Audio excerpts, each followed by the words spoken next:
Here in Kenya, we focus on capacity building programs and also giving the platforms for creatives and artists to showcase their artworks. The objective of the project is to increase income and employment possibilities for creatives and artists. My name is Keith Ubanga from Starehe Boys Center. I'm in Form 4 and I'm 17 years old. So my experience in Goethe Institute has been quite eventful. We were able to do various activities such as spin the wheel, where we get to answer questions relating to Germany.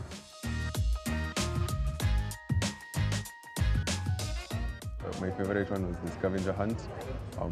We were able to do a scavenger hunt using an app called KALASHA, where we will go around the city looking for checkpoints as we get to know more about Kenyan history and more about the city itself.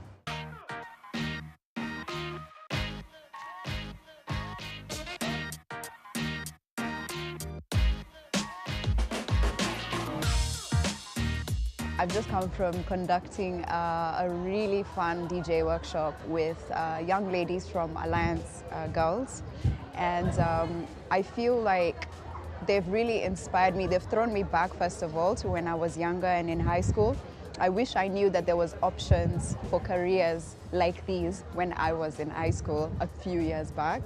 And I feel like the impact of this workshop is not only exposing them to other career paths, but also empowering them to know exactly what it entails to be a DJ, not just the playing the music and having fun, but setting up your gear, troubleshooting, sound, if there's something wrong with your wiring, just empowering girls and young ladies to know that they don't have to wait for somebody to check their technical gear for them. They can do it themselves.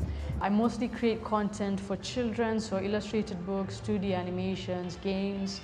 Apart from that, I've been a lecturer at ADMI for the past 3 years.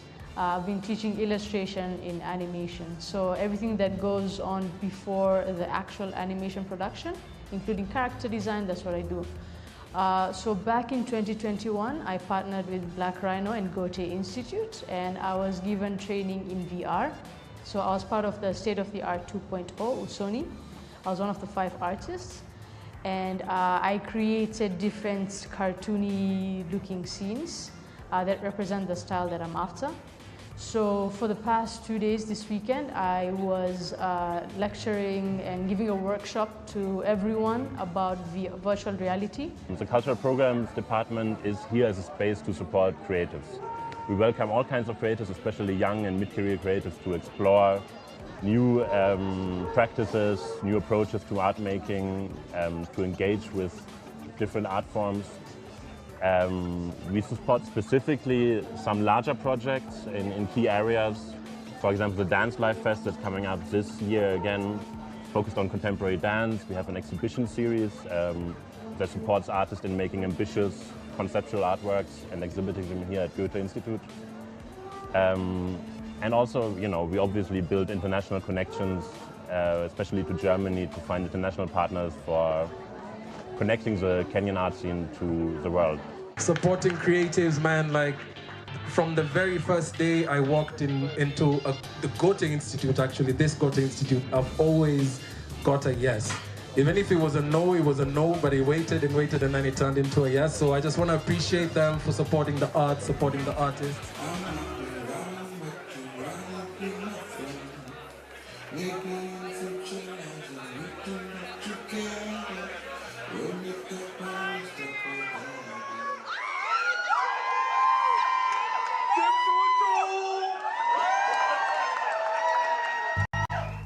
Nairobi City, how you doing?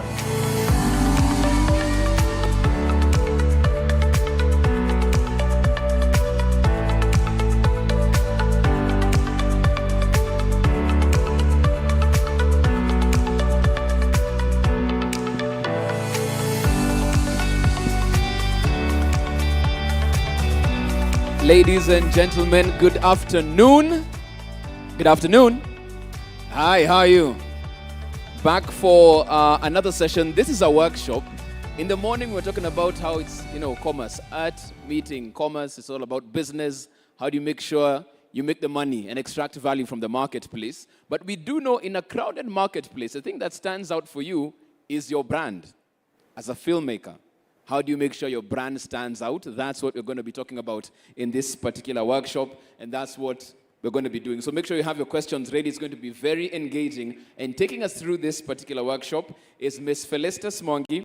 She's a content partnerships manager at TikTok, and she's been very instrumental in making sure she's had those relationships with entertainment content providers across the region. So this is the person who has all the answers to the questions that you have. The workshop is all about TikTok for filmmakers, building your brand and audience. Please put your hands together for Ms. Felicitas Mwangi. A round of applause for her, please. And she came with her crowd. That's how you know she knows how to do her thing.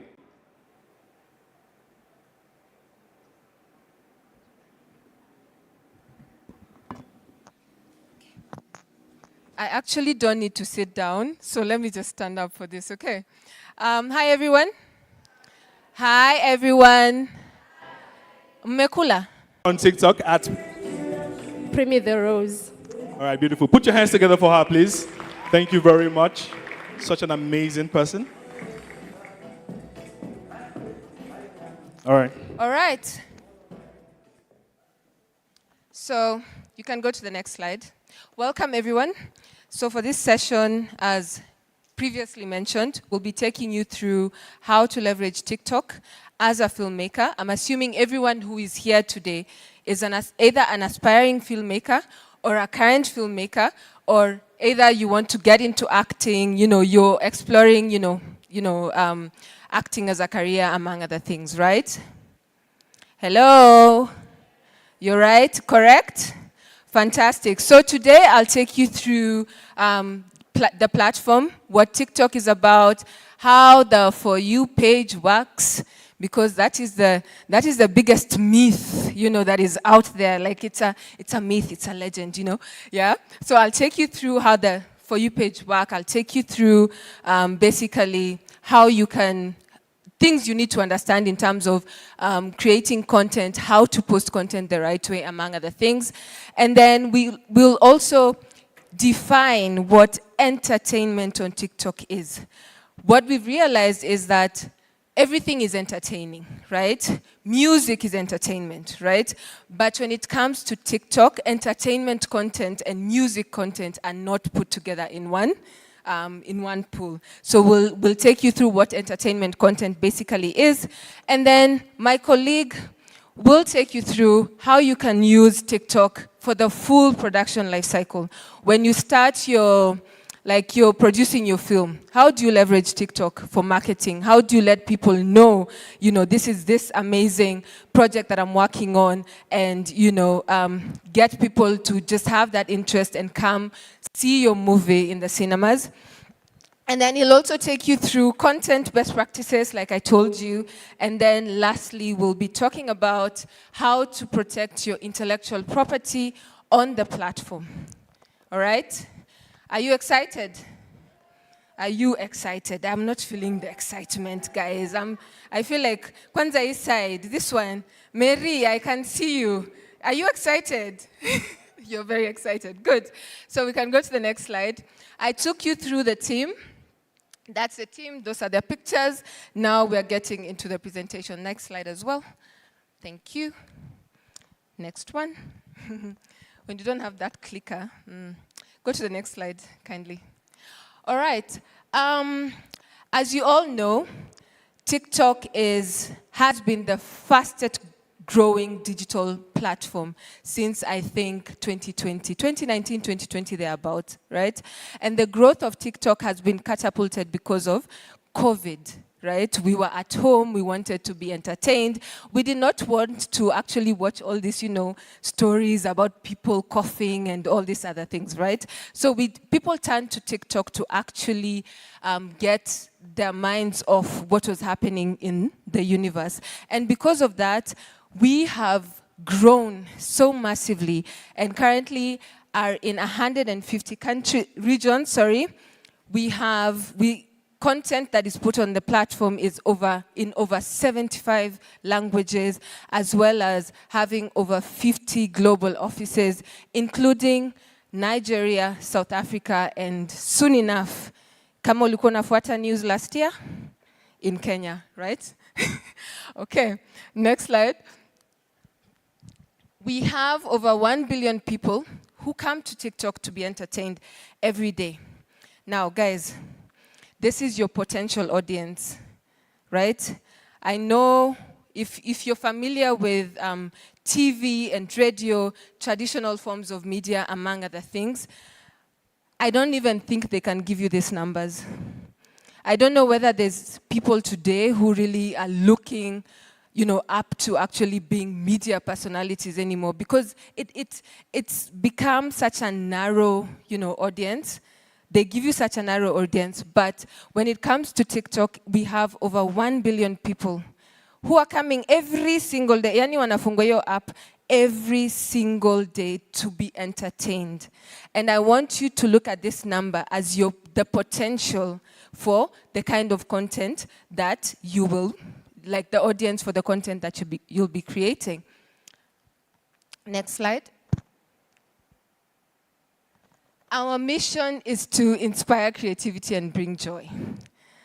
Do you guys feel like TikTok gives you joy? No, Staki answers from this side. These guys are very biased. They are my team. Do you feel like TikTok actually brings you joy? First of all, how many of you are on TikTok?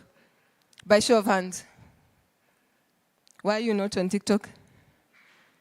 Yes, you. I'm talking to you. Don't pretend that you're looking behind here. I'm talking to you. Why are you not on TikTok?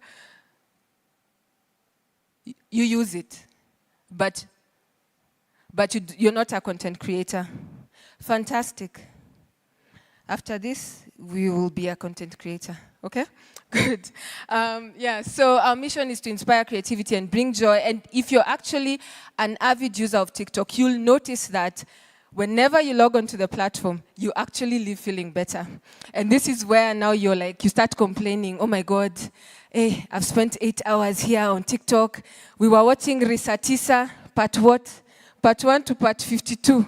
Now she's now signing Netflix and doing all these amazing things. And we were seated in our bedrooms actually just basically watching her life story play out in front of her, right? And that is what we want to do, not only for the content creators, but also for our users on the platform. Next slide. Our vision is to offer everyone a creative canvas for self-expression. What do I mean? Sorry to mention other brands while I am talking about TikTok, but if you've noticed, different platforms like Instagram requires you to show up polished, looking a certain way, right? So that you can get the followers, right? But TikTok, log in, you have your pajamas and whatever, you have a fantastic story. You're boina, you want to eat. You want to just show people you're eating. That's what people are there for, right? It allows you to actually be and show up as your true, authentic self. You don't need to be polished, right? You don't need to be like LinkedIn. Oh, yeah, you know all these big words to impress people with your knowledge and, as a thought leadership person or whatever. You just need to be yourself. Yeah, that's one of the things. And then 2, one of the things that we actually brag about and proudly is our ability to open a window to the world and enable everyone to discover content from different corners of the world. Precious, that's her name? Sorry, I forgot your name. Primrose, have you ever looked at your analytics and seen where your audience is coming from? Is it only Kenya? Majorly South Africa. That is what I will tell you for a fact today, that when you start creating content, we are not guaranteeing you that only Kenyans will watch your videos. We are telling you that if you're a filmmaker, if you're an actor, you start creating your content, please be sure there's a Hollywood recruiter somewhere who's looking out for someone with a real Kenyan accent. If you know, what's his name? Jeff, remind me the guy who was on Homeboys. Charlie, right? He was talking about the other day how he was casted for a film. Why? Because he literally can speak an authentic African accent. It's not that tukundo, tukumbo that they do when they actually cast the African Americans for roles that are supposed to be African roles.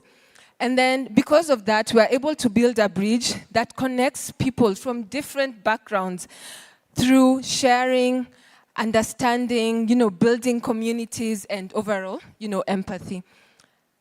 Next slide.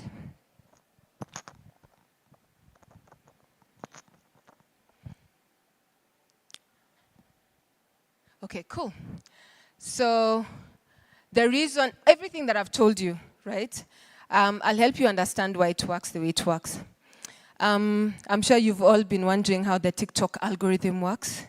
Why suddenly Gloria will be ameshikwa na kanjo, and then she's trending for 1 week, right? Because the TikTok algorithm uses a content graph and not a social graph. What does that mean? That means that it does not matter if you have 1 follower, 2 followers, 0, right? What matters is the kind of content that you're creating, okay? So if you're creating dance content, right? People who love dance content will actually watch your videos. And on the next slide, I will actually take you through how videos are actually, categorized and placed on the For You page. So the key to succeeding on TikTok is creativity. I'll play a video here by Kabi. You know Kabi? Do you know how many followers he has right now? It's like the whole population of Kenya times like 3. Imagine.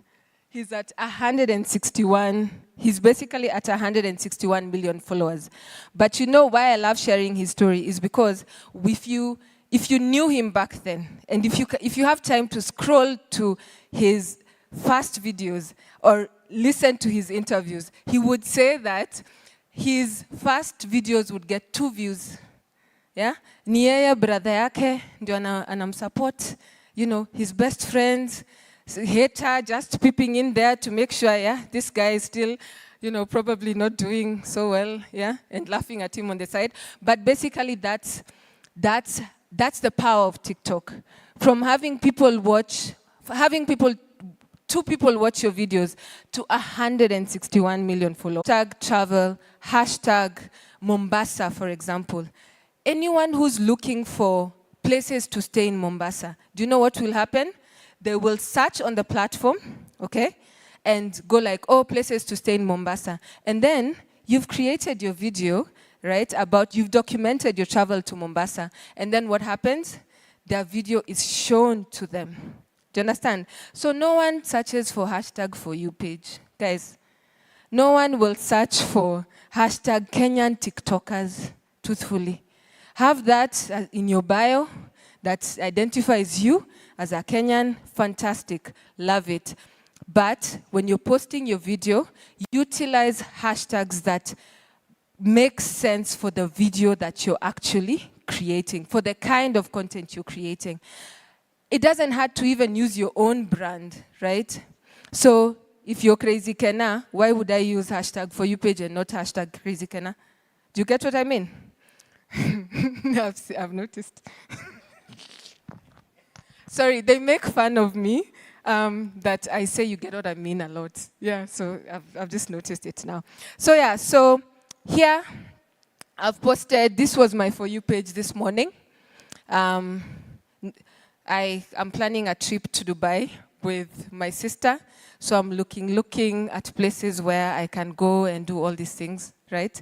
So definitely, content creators who have used, who have created content around Dubai, their content is bound to show up on my For You page. Do you understand? Okay, fantastic. Next.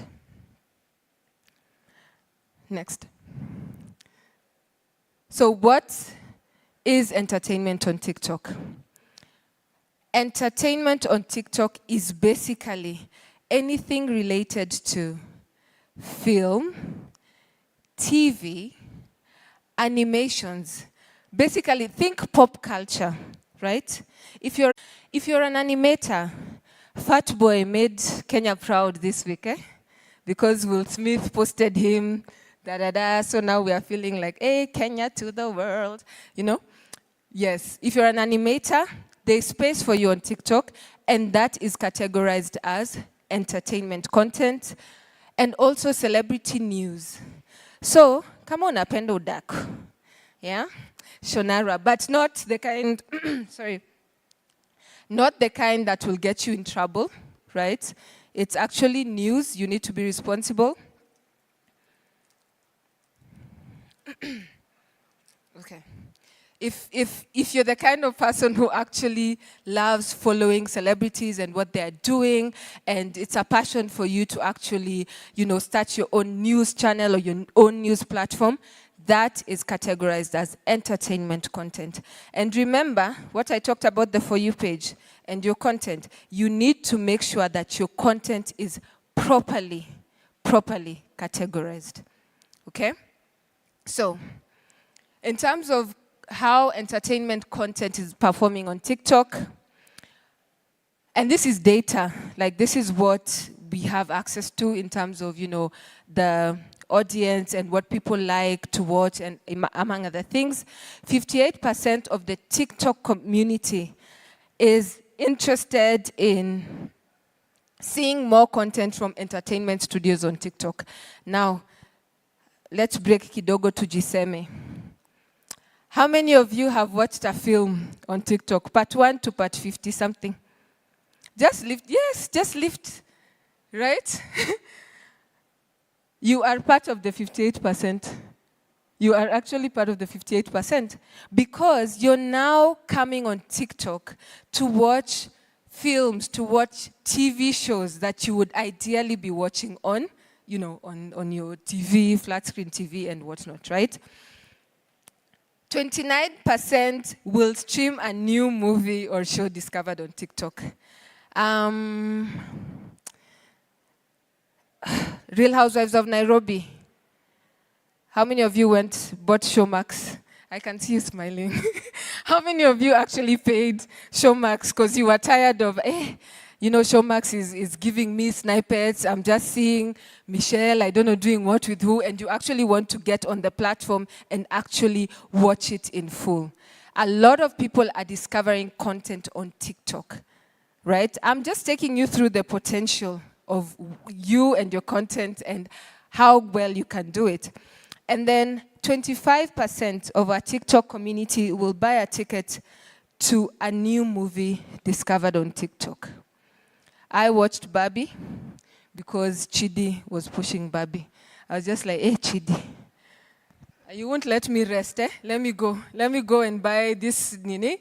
Let me go and buy this ticket and actually watch the film itself. Next, please. Okay, so I'll give you some examples when I say what entertainment content is. Go back.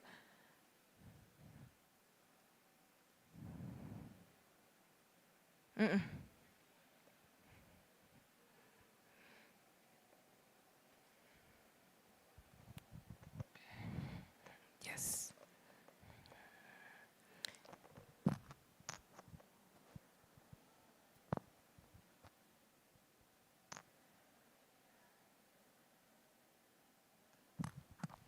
Okay. So I'll give you examples of what entertainment content basically is. And someone was trying to steal my shine. So anyway, yeah. So, but feel free to reach out. Like I said, feel free to find us, hold our hands like this, take us to a corner, and actually ask for answers to your questions. They're laughing because I told them they will do exactly that. So, showcasing TV content on TikTok. Let's play the Star Times video, please.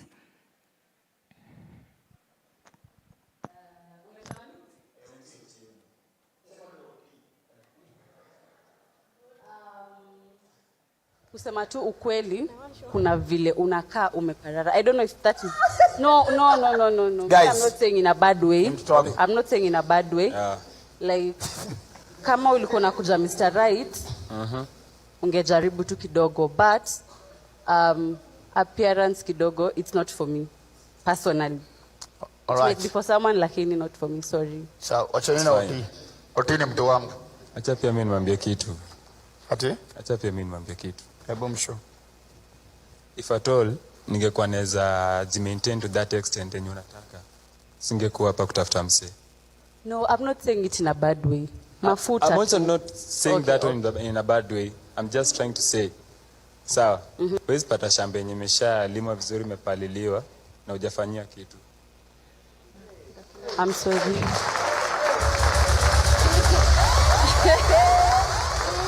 Yo.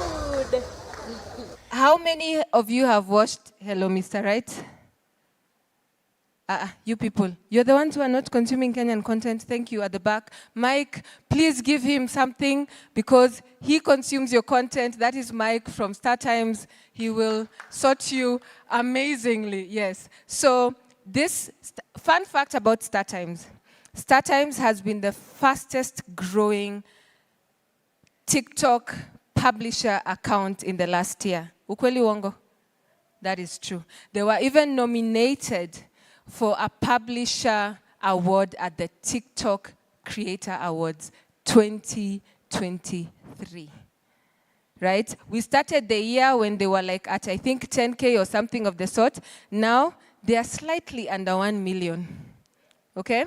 And they've been able, in addition to growing their audience, I'm sure, Mike, for a fact, you're getting adverts now because of TikTok. Exactly, because we've had those discussions with them.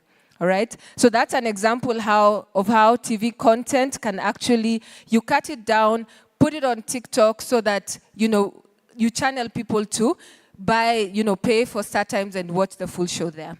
Secondly, we have an example of now the session that we are in today. Everybody's looking so lovely. I'm with a bunch of stars and I'm super excited. I'm nominated tonight for Best Supporting Actor and I'm glad to be here, guys. Yo, so fun.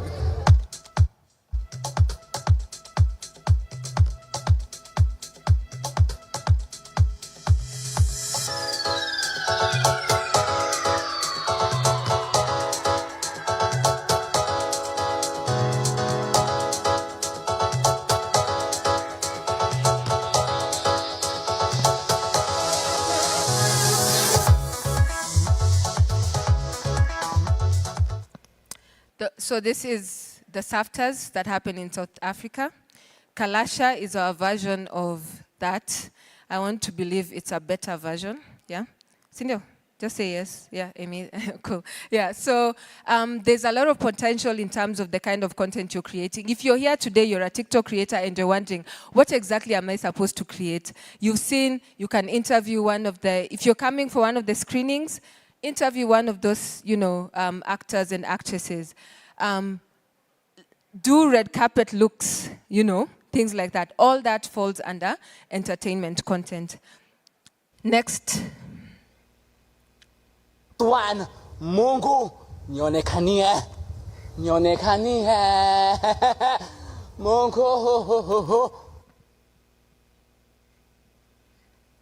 Sorry, I'm laughing because this guy, he's amazing, isn't he? Like, he's really, really doing very well for Kenyans. From the time he started back then, time yenye alikuwa na do ads and all that, so he's really very well. So animation content also falls under entertainment. And lastly, celebrity news or entertainment news. Entertainment. Starting off with Champions, a story about passion, power, and perseverance. Champions is a show about a powerful family that owns a big soccer team. It is about people chasing after their dreams and overcoming whatever obstacles come with it. Life with Mushe. Mushe takes on a new and exciting role. When I started the surrogacy journey, He called me at Funisizolwam. how will I ever be accepted ekaya? And finally, marry me now. Here comes the bride. I love you, Cynthia. So ngicela ukuthi manje stick it together. Sikuke sonke. Sihlukaniswe ukufa mina nawe.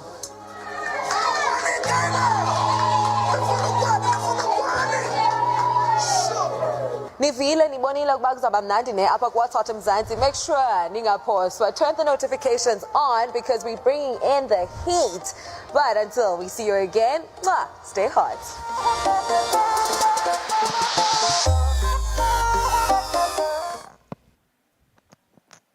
The production of that video, you know, the amount of effort it took, like it's just her sharing her passion, but then going and getting content that has already been done, right? And then mixing it up, you know, making it her own, adding some value, adding some insights among other things, and actually posting it on TikTok. So content creation should not be that hard. Sawanjoro. It is not that difficult. Creating content on TikTok should not be that difficult. So my bit ends here.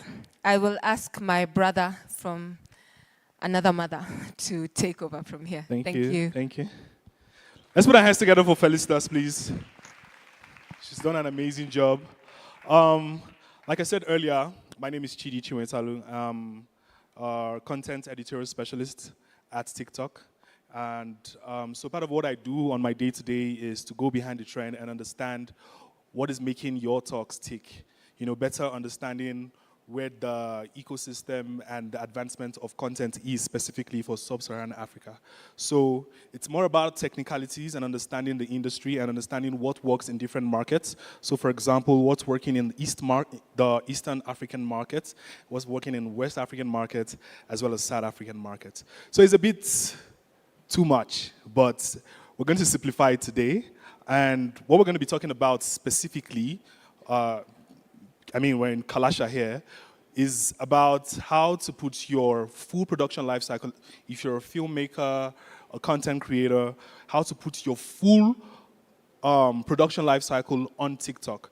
So I've thought about this thing, or there's a myth actually generally that marketing happens after your movie has been produced, and that's actually false. The reason is when you put marketing as an afterthought for your filmmaking or your production or whatever content you have made, it's not going to go as planned. So if you've had a pre-plan for marketing, specifically on TikTok, you're going to have like the best experience on how to build a community even before your production launches. And that's what we're going to be talking about today. And I hope you would be able to follow me. What we say in Nigeria, I hope with these few points of mine, I'll be able to convince you and not to confuse you, all right? So let's get started with the slide. Okay, I shouldn't say that. All right, so move on. Yeah. A snapshot was shown just now, so you'd see that when you're talking about creating film or creating content specifically, there's a full life cycle that you have to go through. There's the ideation phase, there's the development of the scripts, you're thinking, what do you want your audience to see? What kind of content do you want to create? Where do you want to put, this actor or that actor or this producer or that soundtrack? Whatever that might be, whatever that looks like, there's the ideation phase, and from that phase, you go into production. From production, you go into marketing. You release your content. Now you want people to see what you've produced, and you're marketing earnestly so that they can purchase tickets to go watch, or they can stream on Netflix so that you have your content, ranking high on Netflix, on Prime Video, on Showmax, and whatnot, all right? So we're going to talk a little about how to, integrate this specific, your life cycle, your production life cycle on TikTok in order to build a community so that when you drop your content, it's not just dropping in a desert. It's not like a drop of water dropping in a desert. There's people ready to receive this content. There's people ready, to promote the content for you. That's because you've already built a community. I'll go through it, all right? For example, here, the full production life cycle, we have the development and pre-production phase. You have an idea, all right? So I think what we'll do to practicalize this, I think every one of us here, or most of us here, are filmmakers. What you can do is you already have a film you're thinking of making. You You already have a short film, a feature film, a skit, whatever that might be or whatever that looks like. If you can think about it, I want you to take your paper, your phone, your notepad, write that particular, film or idea you have, write it down, and then we're going to go through this full production life cycle, and then you'll be able to see granular and practical steps on which you can market your product, your content on TikTok, all right? Sorry for speaking too many. I think I'm rushing. Then, an example, script and ideation. So that's the first phase. Before a movie became a movie, before Barbie became Barbie, before, House of the Dragons became House of the Dragon, there was an ideation phase. There was a thought process to this particular, item or this particular content. And the scripting and ideation is what a lot of people do close to their heart because they are worried and scared that people are most likely to steal their ideas. People are most likely, to steal the concept that they want to put out there. But I bet you nobody can do your concepts or create your content better than you. Regardless of if someone else has the same notion, they cannot see it from your POV, and your POV is what's more important, and that's what's going to make your content shine. All right?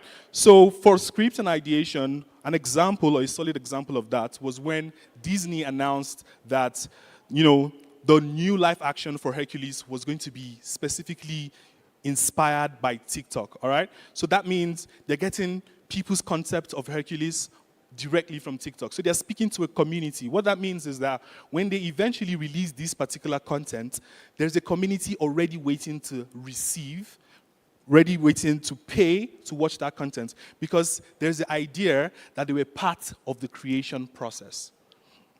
Now, we move from script and ideation to onboarding. You've thought of your movie. For example, your movie is, give me a very basic movie to use, example. Okay, so, yeah, your movie is Barbie. You've thought about your movie, all right? So now, who do you think should feature in your movie? Who are the actors you think should feature in your movie? Is it Aki and Popo? Is it, Angelina Jolie? Whoever that might be. So now you will onboard those people through casting processes, through, reviews and, talking to them. And when you onboard those people to become part of the production, have it in mind that these people are also elements to further boost how your content is received in the society. Say, for example, you're picking a Trisha Khalid on a particular movie that is specific to her niche. And we all know that she already has her community. So if you put her on your movie, you need to, take from that community into what you have, all right? So when onboarding her, you shouldn't do it like it's some top secrets. When she's onboarded, she can then announce that, we're bringing Barbie Kenya to, the cinema near you in Nairobi. So that process is a bit of marketing. So what it does is it teases people and they are anticipating and waiting for that content when it eventually, gets released. After the onboarding, obviously we already have the casting.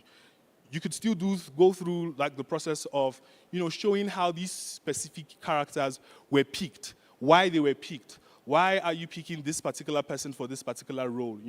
What are the traits, tenets, and characterizations of these people that is making you put them in your content? So once you have that already here, you can push them to, you can create content around the casting process as well. That is also part of marketing on TikTok.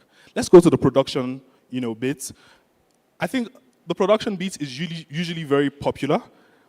The next slide is usually very popular because a lot of us, we see that a lot. When a movie is in production, we get to see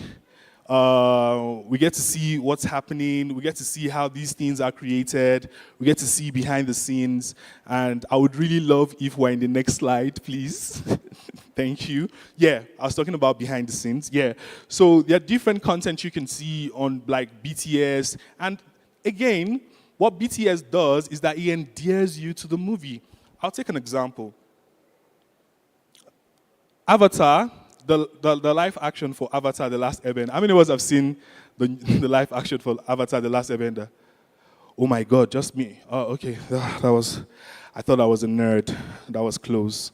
Yeah, so Personally, I was worried that they were going to get it wrong, all right? I was really worried that, because it's an animation that we've seen like when we were younger, and we felt connected to that particular animation. And now they've announced that there's going to be a live action for Avatar: The Last Airbender. I'm already thinking and I'm worried about how the concept of Appa, the concept of The Last Airbender, the concept of all the different elements put together would look like in a live action. But what Netflix did was to bring this specific, this worry in my head on TikTok for me to, better understand and see the processes. The way they, made the city of the last city of The Last Airbenders, like the way they cleared all of them, everything. The way they used green screen and where they used, special effects and all of those things. What that did is I saw the efforts in which they put behind the production, and it endeared me better to the movie generally. So if you're creating content and you're creating a film per se, when you put your BTS out there on TikTok especially, you get to, bring in new community, new people who perhaps had no idea that this particular idea existed in the first place. Next slide. All right. Now, once you've done the BTS, you've done everything, we're going into marketing and distribution, which is actually very important. So what most people do is they focus really on marketing and distribution, and most times what we see is that it's like an afterthought. So say, for example, you want to release a movie, you didn't think about TikTok whilst you were creating said movie, because at the end of the day, now you want eyeballs. Now you want people to see that you've created this piece of content. Now you want to sell out all the cinema halls. You want to sell out tickets. But now what you're putting out on TikTok is a 16:9 dimension, which is not native to TikTok, which is native to other platforms but not TikTok. That way, it looks sketchy. It doesn't look professional. It looks like the movie is not clear or clean enough. You're not able to pass across the message of the content you are trying to sell. At the end of the day, you would most likely not gain as much as you thought you would. So what I'm trying to say in essence is, when creating a content, movie, short film, feature film, whatever the genre might be, you should have social media marketing at the back of your head. You should have TikTok at the back of your head whilst creating the content. It shouldn't be an afterthought that, yeah, let's create TikTok content to promote the movie. When you already had, people on set and a full real estate that you could have created a number of content about and on and share on TikTok, which would have given you more traction and build your community before you release your film. So people get it wrong by waiting to the end and now posting the trailer and expecting magic to happen at the box office. It doesn't work that way, all right? So we have when you get to this juncture, you create your trailer, you put it out there, you go for your premiere, you shoot your red carpet content, because everything is still part of marketing. It's essential that you touch all the hot spots of marketing, because that way you're able to reach as many people as possible. And then there's another element to creating movie and creating films, which is the soundtrack, all right? There's several movies that their soundtracks endeared you to the film. For example, Sound of Music. A lot of us might still remember some of the songs from Sound of Music, maybe whilst we were little, when our parents watched those movies. For the younger generations, or for my set, we have High School Musical. A lot of us still remember, some of the sound, some of the music that was used on that particular film. For the generation after me, I think, is Glee. Yeah. So a lot of us still remember the soundtracks from that particular, show. So what this does is that it gives a different element to the content you are producing. All right. So what song are you using in your film?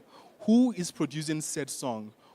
How is the production of that sound going to have an impact on the film you're producing? So those are the questions you need to ask yourself, especially in the ideation phase, and how you're going to be able to use the soundtrack to proper market your content. Because at the end of the day, you want more eyeballs, you want to build a community that would pay to see your movie. Because if you really think about it, the world, as we know, is in a very, challenging state whereby everybody, before I bring out money from my pocket, before I bring out 1,000 Kenyan shilling or whatever the cinema price might be here to pay for your movie, I need to, be certain that I'm going to get value if I walk into the cinema to see that movie. And how else can you best, tell me that I'm going to get value for my money if you're not marketing properly on TikTok or showing me tits and bits and snippets of how I can enjoy, paying a movie ticket to see your movie, all right? So these are some of the things and elements you need to put together when creating and when producing and when, you want to have a go-to-market plan. The go-to-market plan has a long cycle that has to be integrated on TikTok as well. The next slide, please. All right, cool. So part of marketing and distribution is a whole lot, all right? So it's not just throwing out the trailer, or, doing some BTS type content. You also have to do like educational content around it. I remember vividly when the Barbie marketing started, there was a lot of educational content to try to explain to people, the evolution of Barbie, how it came about, the concept of pink, which is essential because we need to understand why everything is pink. You get me? So those educational content pieces better informed people who were probably not fans of Barbie in the first place. They were not fans of Barbie, but now they understand why Barbie is Barbie and why they should go watch Barbie in the movie, at the cinemas. So educational content pieces, Q&A, fan engagement, and teasing. Those are some of like the content elements that you can use to further amplify your content. The next slide, please. Also, if you're an established publisher or publishing house or filmmaker, and you already have similar content that is close to the content you're trying to create, I'll tell you that evergreen content really does well on TikTok. Just like I was talking about Sound of Music just now, and I saw some heads being nodded, because eventually when you stumble on a content around Sound of Music, you would be engaged because there's the nostalgia that it injects into you, and it brings back memories. So what nostalgic content does is to drive more visibility to the account you want to post said production that you aim to release very soon or on a specific date. So using nostalgic content, reproducing it properly in order to fit the TikTok dimension is a very essential way that you can further market your content before release. Next slide, please. All right. So it's broken down. Sorry if I'm rushing, because I'm trying to run down, because the time is almost up. So it's broken down like this. This is a snapshot of what you should be thinking about when producing your content. You can have a moment to, take a picture or have it at the back of your head, So when you're creating film, when you're creating content, think about it this way. Teaser, which is one of the first pillars you need to think about. Your marketing goal here is to, create anticipation, ignite conversation, awareness. Everybody needs to talk about this particular movie. It needs to be the talk of town. Just recently, in Nigeria, one of the filmmakers, Funke Akindele specifically, hit over 1 billion naira, which is the first Nigerian movie to hit that particular number at the cinema. If you check properly, you'd see that everything she did as regards marketing that particular movie is live on TikTok. She created a buzz around it. The title of the movie is called A Tribe Called Judah. And for the love of God, I had no idea what that movie was about. However, I knew the name, and knowing the name, when you walk into a cinema, that particular movie is top of mind. So if it's top of mind, that's most likely the movie I would like to see and spend my money on, all right? So she already had this whole marketing strategy really hashed and well put together in such a way that you would not miss A Tribe Called Judah. You would know A Tribe Called Judah. At some point, it would be as though you've seen the movie, but actually you haven't seen the movie. And there were no spoilers until you got into the cinema to really see what the movie is about. So it's essential for you to have that full scope, that plan, before you hit the markets. It's very essential for you to have a full scope of how you want your movie to be projected into the society. Building a community around your movie prior is actually the best way for you to take advantage of, what TikTok has to offer. As I was saying, go back. Thank you. So it's awareness, all right? Then countdown to the launch. So you need to build some, anticipation. You get what I mean? Yeah. Anticipation, engagement considerations, and all of those things. And then you launch, which is your main point. Conversion engagement as well. So when we're talking about launch, we're talking about exclusive scenes, snippets, BTS, and the likes. Then you have to engage fans, because you don't just drop your movie and I'm done. No, that's not how it works. You need to engage fans. You need to do Q&A and understand how the fans are reacting to specific scenes and specific plot twists. Create engage creators, especially. Mary Kenya is here. She's going to talk about your movie. June Claire is here as well. They're going to talk about your movie, and it's an opportunity for them to give you an honest opinion about your movie, because you need an outside eye to actually talk about your movie, and not you alone. Because if it's you telling me my movie is good, I wouldn't believe you. But when I hear from, seasoned reviewers like Mary Kenya or June Claire, I then understand that, okay, I think there's something to this, all right? Now, the next slide. So I think in a snapshot, I've been able to take you through what the full production lifecycle is about and how you can integrate your full production lifecycle on TikTok. There are different strategies to this, actually. For example, I was speaking about Avatar: The Last Airbender earlier. So what they did, if you see the production cycle, they walked backwards, all right? So they threw out the trailer, they did the teasers, and then they walked backward, and then they released casting videos, and then they released the process of scripting. They systematically drew people in. So even after the series was released, people were still engaged on TikTok. I can guarantee you for free. People were still engaged on TikTok about the BTS and the behind the scenes of how this particular show was created. And that hype, that, community that was built around that actually prompted, for them to, create a season 2 of that particular production. So it's that easy, all right? So I'm sure you have questions about integrating the full production lifecycle on TikTok. I'll answer that in just a moment. But first of all, let's go through the content best practices and how you can excel on TikTok. Like I said earlier, what I do on a day-to-day is content editorials, like specialization, editorialization, and understanding behind the trends, understanding what is making, what's spiking in the ecosystem, and how these contents are being received or created in each market across sub-Saharan Africa. All right. So,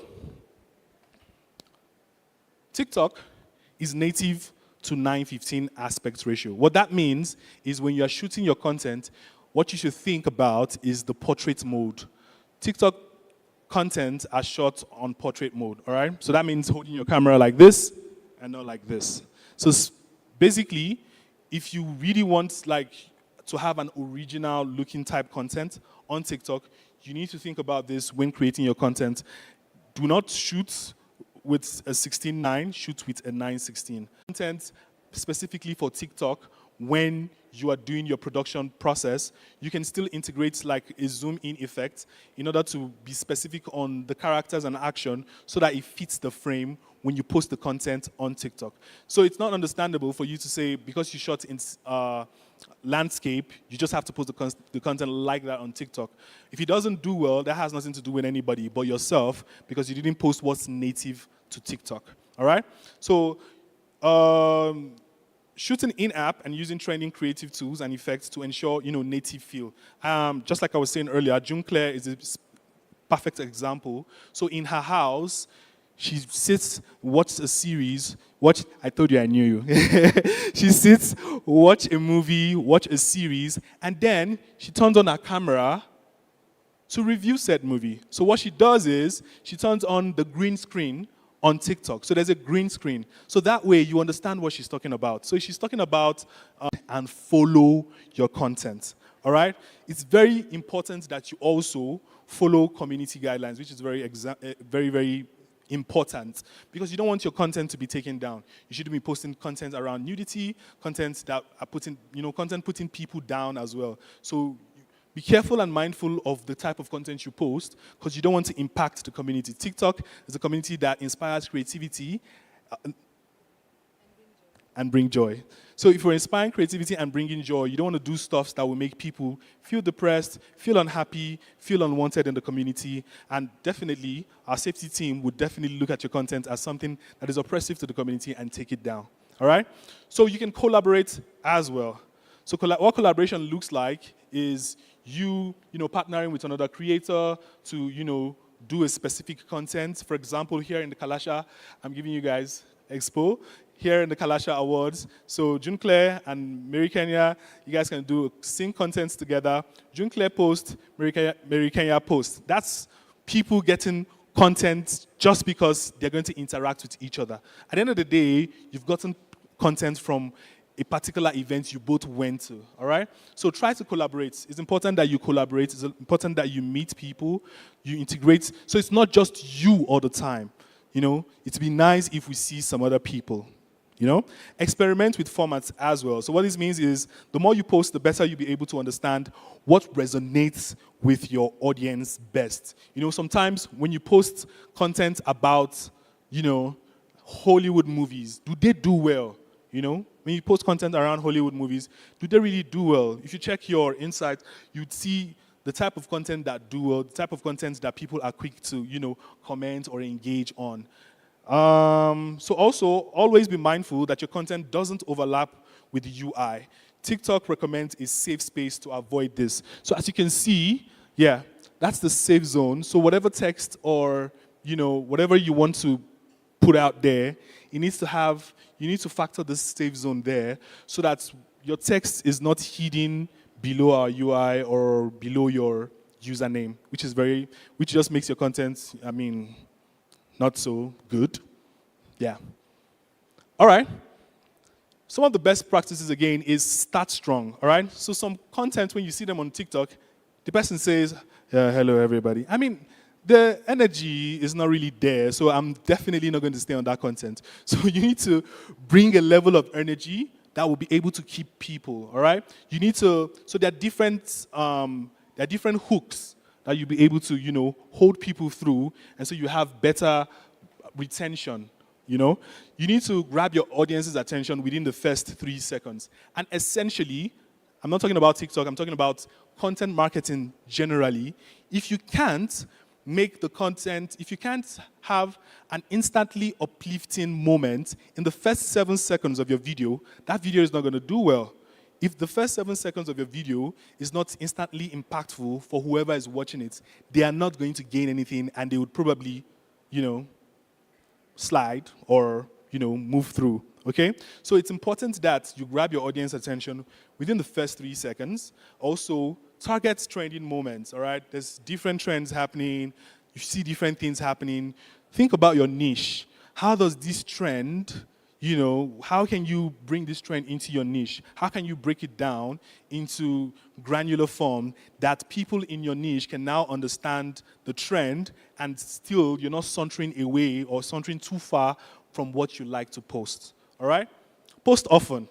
I can't tell you how many times you need to post in a week, but post often, all right? So hashtags and tagging, they work. Just like Felicitas was saying earlier, you shouldn't be posting with hashtags that are not relevant to the content. It doesn't make sense. It's just like, someone traveling to Nairobi, and then in the hashtag, it says visiting Lagos. Ideally, if you know the algorithm is not going to be able to understand how to distribute said content, it makes no sense, absolutely. You get what I mean? So for you to hold your audience, all right, the hashtag needs to be specific to what you're posting. For example, earlier, when Jeff was introducing everybody, he said the hashtag KALASHA is on the screen, right? Jeff, am I right? They're still on the screen. So what that means is when you're posting content around or about KALASHA on TikTok, you should use the hashtag that is specific to KALASHA, you know, which makes more sense because you can't be at KALASHA and using a hashtag that is different from the environment or different from the event you attended. It makes absolutely no sense and your content would most likely not do well. There are people who didn't make it here. See, you know, now we're big on trying to make people use the location they are so that when people are checking for destinations or checking for locations, they can also see your content as well. So when people are searching, for example, for content around KICC, there's a potential that your content might come up as well. Okay?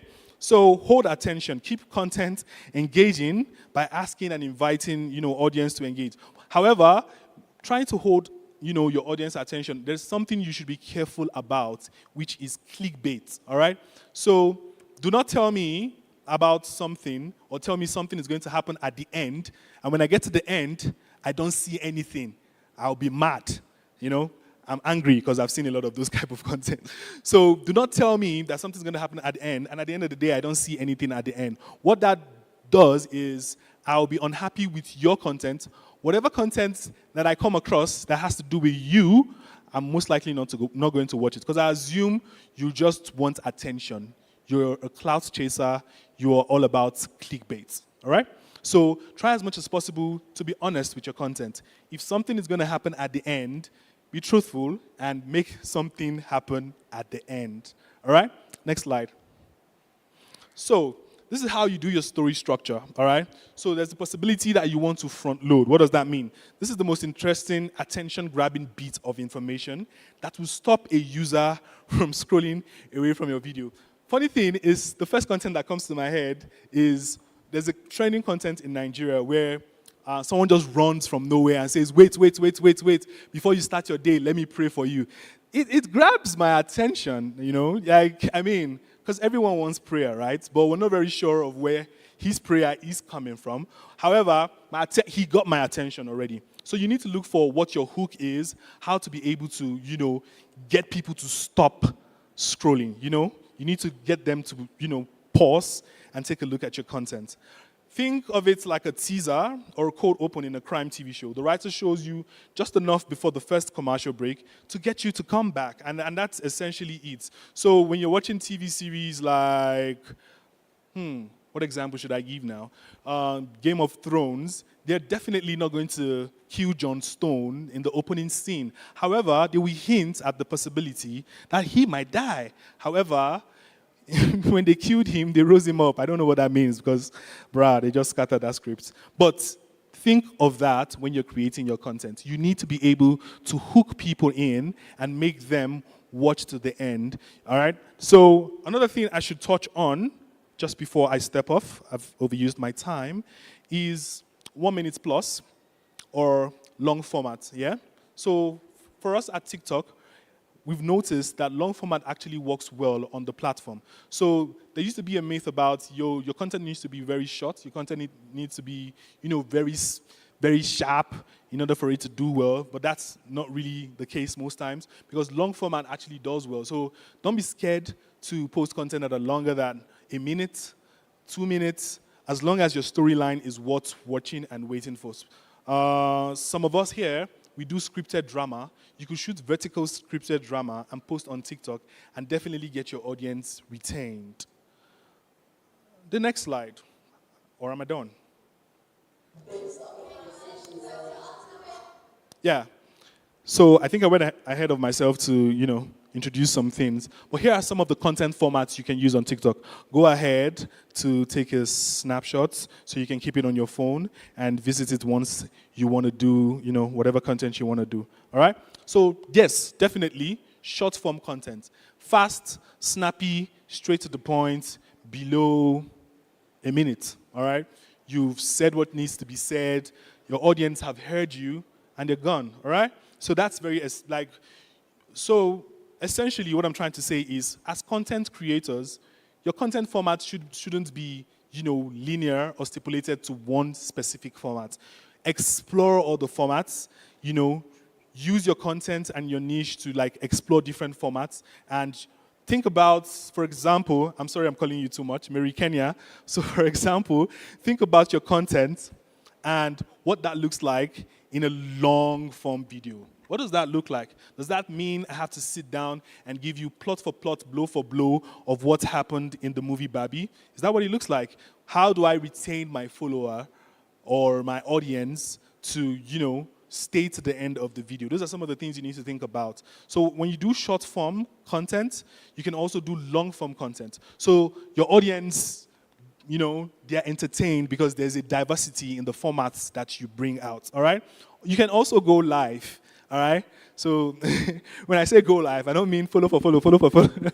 I don't well, you can also go live, especially you go live and say, hey, I'm at the KALASHA Awards. Come, let me take you behind the scenes and let me show you some of the people that work at TikTok that refuse to make your videos blow. They are there, by the way. So you can do that, all right? What this does is you engage your audience. You're giving your audience a variety of your personality. And remember, you're the one shining here.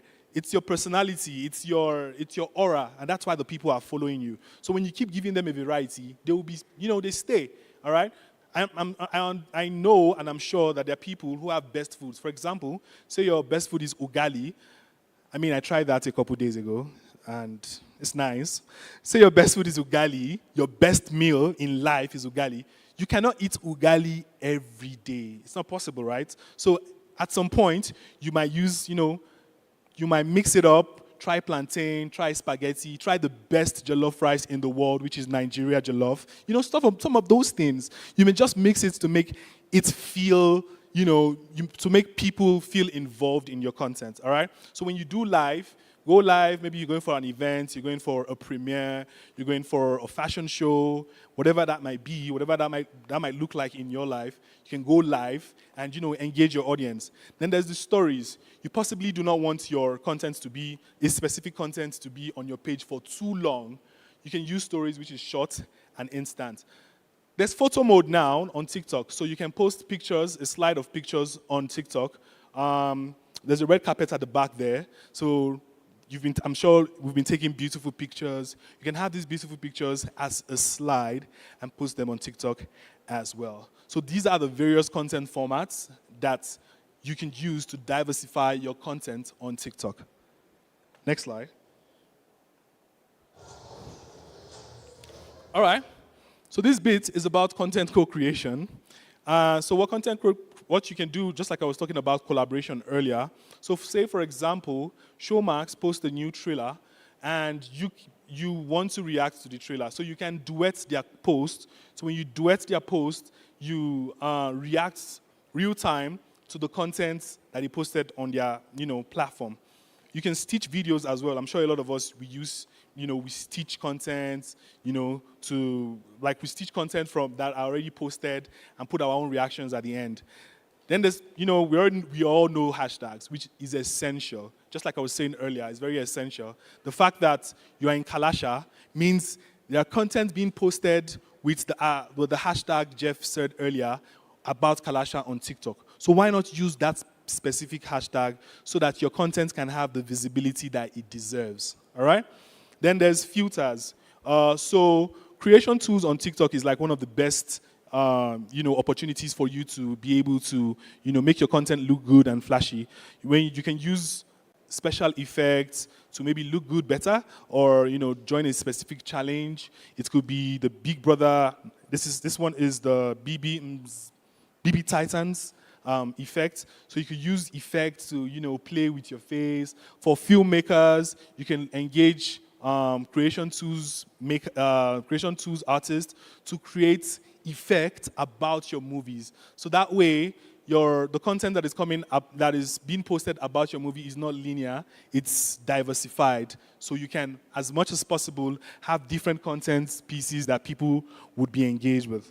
Then there's comments. You can reply specifically. You can reply to a comment with a video, able to convince you and not to confuse you on why, first, you should integrate the full production life cycle of your content or movie coming up on TikTok and how the best practices would help give you more visibility. I'll be passing the baton back to Felicitas as she takes us on protecting your IP. Thank you very much. Thanks, Chidi. We are coming to the close of our presentation. This will be very short.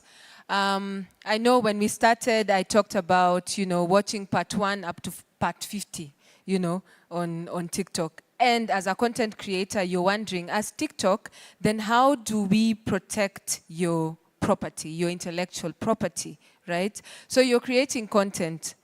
June, for example, you're creating content. And I'm a person who has realized June does not know her potential. So let me steal her content and actually upload it as my own, create a nice TikTok account, and get all these fantastic views. And then one day, I just change and go back to Felicitas, right? So we are aware that there are people who are creating these accounts and basically taking, other content that does not belong to them and upload to them. And upload to their platforms. This is us letting you know that as TikTok, we care about you as content creators, and we have taken measures and put measures in place to make sure that your content is protected on the platform. Next slide. So it's 2 slides, basically, right? So number 1, if you look at our community guidelines and our terms of service, we do not allow posting, sharing, or sending of any content that violates or infringes upon another party's copyright, trademarks, or other IP, okay? So for us as TikTok, we have you covered. But then, next slide, what do you need to do as a content creator? We have ways in which you can report within the app, yeah? And if you know me, you know people in, yeah? Or you know anyone here, you've held their hand and whatnot, you can tell them, listen, there is someone who is taking my content and is posting. How will you help me report this account? So within the app, right, there are 2 ways to report. The first one is you can report an account that is actually impersonating you, right? So you go to their profile, the 3 dots at the top there, click there, share it, report the account, right? But then there are people who are clever. They're like, okay, let me not just take June's content and pretend to be June. I can be June, I can be Mary, I can be Chidi. I'm just stealing all this content because let's say it's viral, right? And I want to grow my page very quick, okay? The other way you can go on about it is if you go to the video as well and then click report this video, and it will give you options on what are you reporting it for. And it applies to, in addition to like copyright infringement as well, if you feel like someone has gotten on the platform and is bullying you or is doing the wrong thing on the platform, you can actually basically report the account. All these are things you can find within the app, and it will help you, protect yourself, protect your content, and make sure that the platform is safe for everyone. And we have come to the close of our presentation. Jeff, let me know if I can take 1, 2 questions. You could take 2 questions max, very quickly. The rest of our part, because we're having a break after that. Okay. Hands for questions? He has a question. Okay, so start from here. Hi everyone. Hello. My name is Lewis. You've touched on everything, but you've not mentioned about monetization.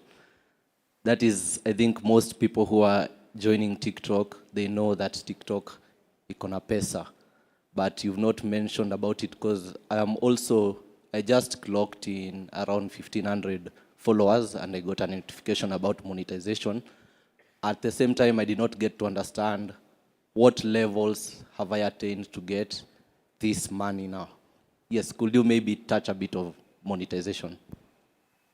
So we'll do both of those questions quickly as we wrap up. There was another hand this side of the room. Primrose, you're already on stage. Let me just go come down the room. We'll have a short break. You can talk to the team there. There was a lady here. Good afternoon. Mine is on the intellectual property. I would like to ask with regards to stealing other person's content, other people's content rather. Why is it that the use of another person's sound or reposting other people's videos is not regarded as infringement of someone else's copyright?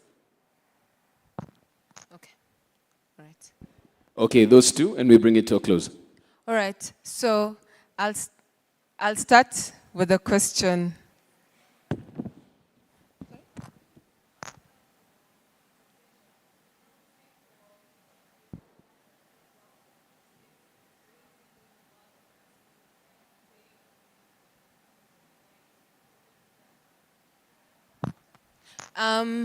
Yes, we were anticipating the question on monetization. Firstly, to answer that question, TikTok is currently, like what you're describing, the TikTok Creator Fund, unfortunately, it's currently not monetized in Africa. Okay? That's the first part to that answer. But are creators making money on the platform? Yes, they are. How are they making money? He talked about you going live with your content. You're aware that when you go live, if you said you have 1,500, right? Now you're able to actually go live and create your content on the live and have people gift you. So that is one of the ways that you can make money. The second way, and why we are here as a team, as a whole team, is through the TikTok Creator Program. So our jobs really involve identifying creators who are doing really well on the platform. Yeah? And really well, remember, does not mean number of followers. It's the kind of content you're creating. I started with June. How many followers were you when I onboarded? Yes, it was like on the lower side, right?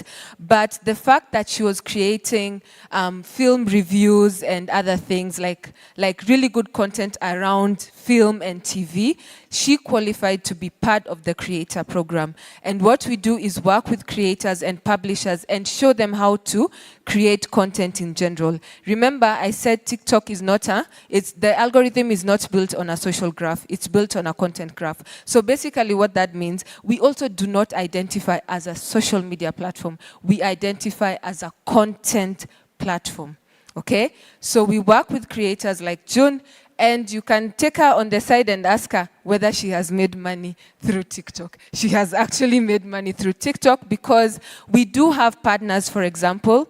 I'll talk about the most recent thing we did, which was the Oscars, where we had the Oscars viewing party. Last year, we had an opportunity to send a creator all the way to Hollywood, and, attend the show. We paid for everything. So that's basically one of the ways that we work with creators. We onboard them to the TikTok Creator Program, and whenever there's opportunity, if there's brands who want to work with creators, we act as the connection between the creator and the brand. And then lastly, we help you grow your account. June, do you want to step up here and tell people how many brand deals you've gotten? Yeah, that's what we do. Aziad, everyone knows her story. What you don't see is the work that we actually put in to grow these accounts to where they're now, they have wings to fly. Yeah, they get all these deals and whatnot. So that's how we are doing it. In the meantime, as we wait to see the point at which they will roll out the creator fund that you're talking about. I hope that answers your question. And then you asked about reposting and whether it's considered copyright infringement. It is actually considered copyright infringement. So you're not allowed to repost other people's content, okay? What Chidi talked about was duetting and stitching. So you can take a video from StarTimes, not download it and upload it. I mean, get it on the platform, duet that video, and then it appears on your end with you giving like additional views, right? But you're not allowed to basically take a video, download it, and then re-upload it as your own. So what will happen is if the owner of that piece of content that you've downloaded reports you, even though you are my best creator, I will be like, yeah, please take that down. She's doing the wrong thing. Yeah. So if you look at the community guidelines, they literally give details on what you're supposed to do as a content creator, the guidelines you're supposed to follow. So it is actually considered copyright infringement. Thank you. Another round of applause for the team. Thank you so much, Felicitas. Thank you so much, Chidi, who's also doubling up as the Nigerian jollof rice ambassador. He had to plug it in right there. I see what you did. Another applause for them again. Nice work. What we'll do at this point is take a short health break, 10 minutes, stretch a bit. Of course, they said they're all here. You have marked them. Some of you couldn't get your questions into them. You can do that for the next 10 minutes. Then we reconvene for the next session, which is all about investment in film infrastructure. How do you get that money in? What infrastructure is needed? That happens in 10 minutes. So let's take a quick health break. Let's stretch. Let's network for just a bit. Reconvene at 3:35. See you then.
meets commerce. Buy your ticket at www.tikiti.co.ke. Be a part of this year's festival.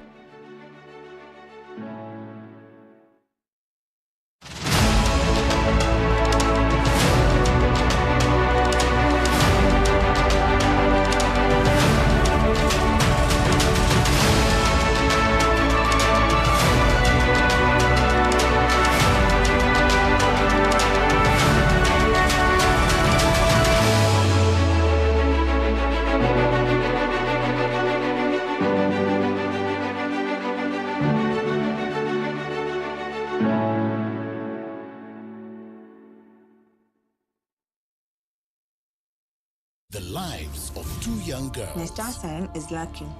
Something good will happen.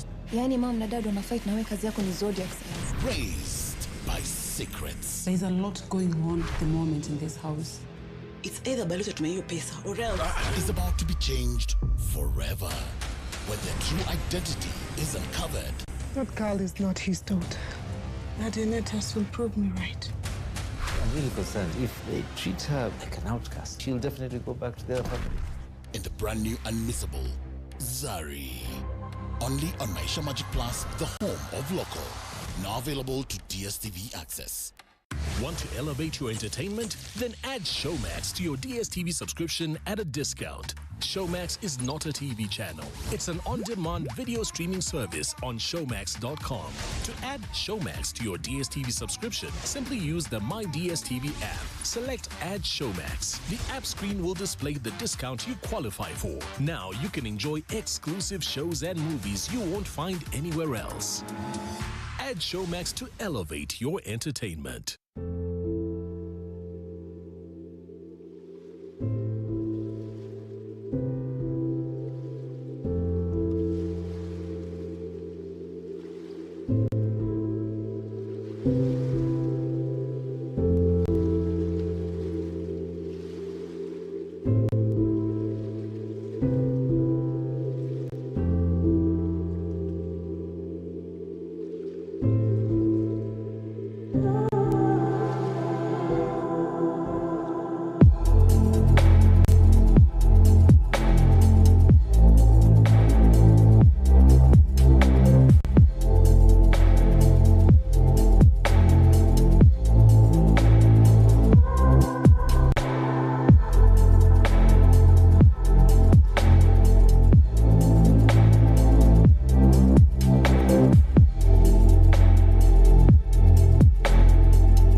perfect family is not always what it seems. Hapa hakuna mtu anaweza kunificha kitu.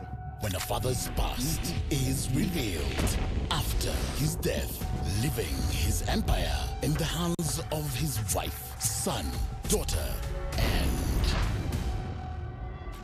I'm here to mourn my husband. his other wife. Ambazula. Who will get the castle? You have rattled the snake.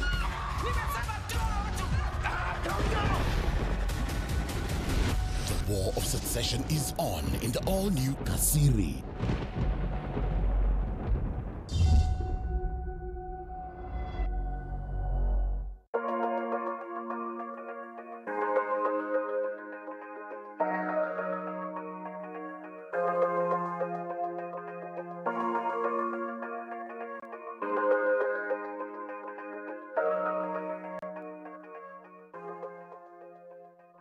I think the reopening is here to showcase that Goethe is back, and Goethe is an open space for everybody to come, for everybody to engage with. It's a space where you can gather, where you can connect to people, find like-minded individuals who are also passionate about art and creation. And that's what we are about, and we are here to stay and to be an open space also in the next decades to come. I am happy to see that our own students here at the Institute are able to partake in this activity, and that even the Goethe Institute is trying to encourage the young youth to work hard and motivate them to join careers, that this is spearheading them to know what line they want to do in life. So for me, I enjoy that the Goethe Institute took time to let our students be part of this, and they've enjoyed, and some of them now even have interest to work in the German sector.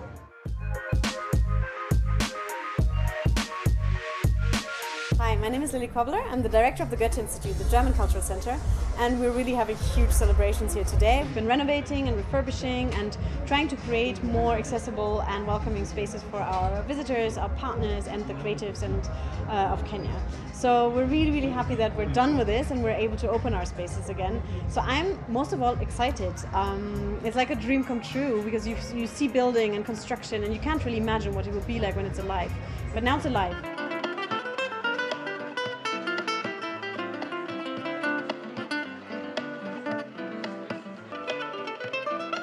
I'm really delighted and honored to be here tonight for the reopening of Goethe Institute after almost 2 years of renovation and refurbishment. It's more than a face platform that we're taking, but how do you get value out of it?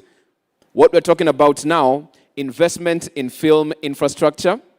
And taking us through this particular segment is Mr. Maina Shege. Now, he is a business journalist, media manager, part-time lecturer, speaker, and trainer, and has worked for mainstream media for over half a decade in both production and management roles.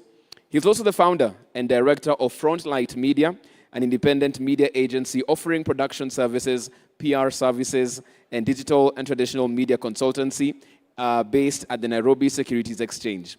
Please put your hands together for the moderator of this session, Maina Shege. We can do better than that, by the way, guys. Thank you so much. Maina, floor is yours.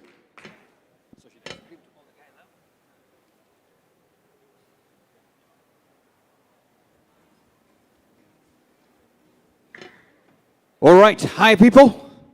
How are you doing? Okay, let me call the people outside before I invite my panelists. Wait! Maybe they will hear that. You never know. You never know. Eh? That's better? All right. That may work. Thank you so much, ladies and gentlemen. This is going to be an amazing panel. In fact, I wanted to ask you a question. What do you do with all the content you can create if at all you're not making money from it? You got to make money. You got to make money, right? Yeah. In as much as you want to entertain, educate, do anything else, let's make some money. Because money is what sometimes will keep us going, absolutely. Not even sometimes, at times, most of the times. Is it? Yeah. And I love the conversation that we just had before, that we need to keep moving so that you can grow your numbers, do what you need to do. But at the end of it all, what is the return on that investment that you're doing on content creation? So thank you so much. And I want to invite my panelists to come on stage. And as I'm doing that, I believe the rest of the people who can hear us from the other side can come. I love this because, as you heard, I'm also into the productions field. I know I'm wearing a tie and a suit. I'm just from actually interviewing some bank CEOs. They were releasing their results. One made over 40 billion, another one made 21.5 billion. That's money. And they're looking for, where do we invest into this? Now listen, if you got what it takes, then they would invest in that, is it? Because when I look at the investments done, especially locally, on the film industry, we need to talk about that. We need to talk about that because we could do better and more. So please put your hands together for the guest I'm going to call here. And I want to start with none other than Oses Esosa. Please put your hands together for him as he comes. He's an analyst for the International Creative Industries Consultancy, vision production ecosystem, ranging from crew development and incentive design for economic impact analysis and holistic sector development strategies. I'm sure you have this program. I've just read one paragraph of his profile, so you can imagine how far it goes. Thank you so much, Oses, for coming. Thank you so much. All the way from Nigeria. London, Nigeria, Kidogo, somewhere? Parent Nigerian. I love this, from London. So we have experience cutting across continents. Thank you so much. Once again, appreciate him with a clap, please. Thank you so much. Well done. We also have in the house, put your hands together for Tosh Gitonga. Tosh Gitonga right there. He's coming right there. Our very own, and he's a director, producer, and founder of the production house Primary Pictures, and has been in the Kenyan and African film scene since 20? Since 20? Tosh? Since 20? Yeah. Since 2018, look at that. Okay, yeah. They wrote 20 with question marks, so don't worry, he was supposed to fill that up. So having directed award-winning films like Nairobi, Half-Life, has anybody watched that? Come on, man, that was a good one. That was a good one, man. Such an honor to be seated next to him. You guys don't know. Anyway, yes, such as Nairobi, Half-Life, which was selected as Kenya's entry to the 85th Academy Awards for Best Foreign Language Film. Tosh is easily one of the most celebrated filmmakers in Kenya and Africa. Now, David Tosh Gitonga is Kenyan by birth and residence, and he terms his journey into film as a beautiful coincidence. For more about Tosh, sit back, listen, and enjoy. And finally, in the house, we have Michael Mugo. Michael Mugo is in the house. Makofi tafadhali to Michael. And Michael, as he comes, this is the man, director, content at StarTimes. This is the man you go to sell content and he tells you, no, this is not my type. Or, yes, I can give money to this. And he's a great lover of things content, which with over 2 decades of expertise in production, media business, rights management, content strategy, and acquisition. I would have said everything else, but because I'm going to ask them to introduce themselves in a bit, I'd want them as well to say anything else I did not say. So, gentlemen, welcome. Welcome. I think you can test your mics and see whether they're working by virtue of you introducing yourself. They're working. Excellent. Excellent. All right. So also, I want to start with you. And I want you to help these guys who are listening today and the ones who are watching online to understand what exactly you do in this sector of film industry before we get into the questions. Please go ahead. Okay. Sounds good. So firstly, thanks for having me. It's my first time, not just in Kalasha, but in Nairobi. So please be welcoming, be kind, including the moderator, be kind to me, please. So I work for Olsberg SPI, which is a screen/creative industries strategy consultancy, which might not sound like very much to a lot of you, but what it actually means when I break it down is that we give advisory services to a whole host of clients across the creative sector, specifically, normally film and television. That could include public sector clients, public adjacent clients. It could be film commissions, ministries of holistic sort of engagement with the sector. Unlike, for example, Toshe, who's more directly involved in the production and knows the ins and outs of that, which I would love to do one day. And maybe you can bring me along to production one day so I can get some learning. But for me, it's more of a big picture, holistic overview of the sector. Okay. That's me. Okay, thanks so much for that. And guys, just for your information, you notice we moved one seat out because we had a lady who was supposed to come but unfortunately fell ill. Please put your hands together in absentia for Ms. Junchep Kumoy, who is the Chief Executive Officer of Kenya Investment Authority. Appreciate her in absentia, please. She could not make it. So that those ones who wanted to accuse us of gender can now understand that we're okay, all right? Excellent. I just wanted to request tech team, if it's possible as well, to have these monitors working so that we can hear it better instead of from the back. It would be very nice.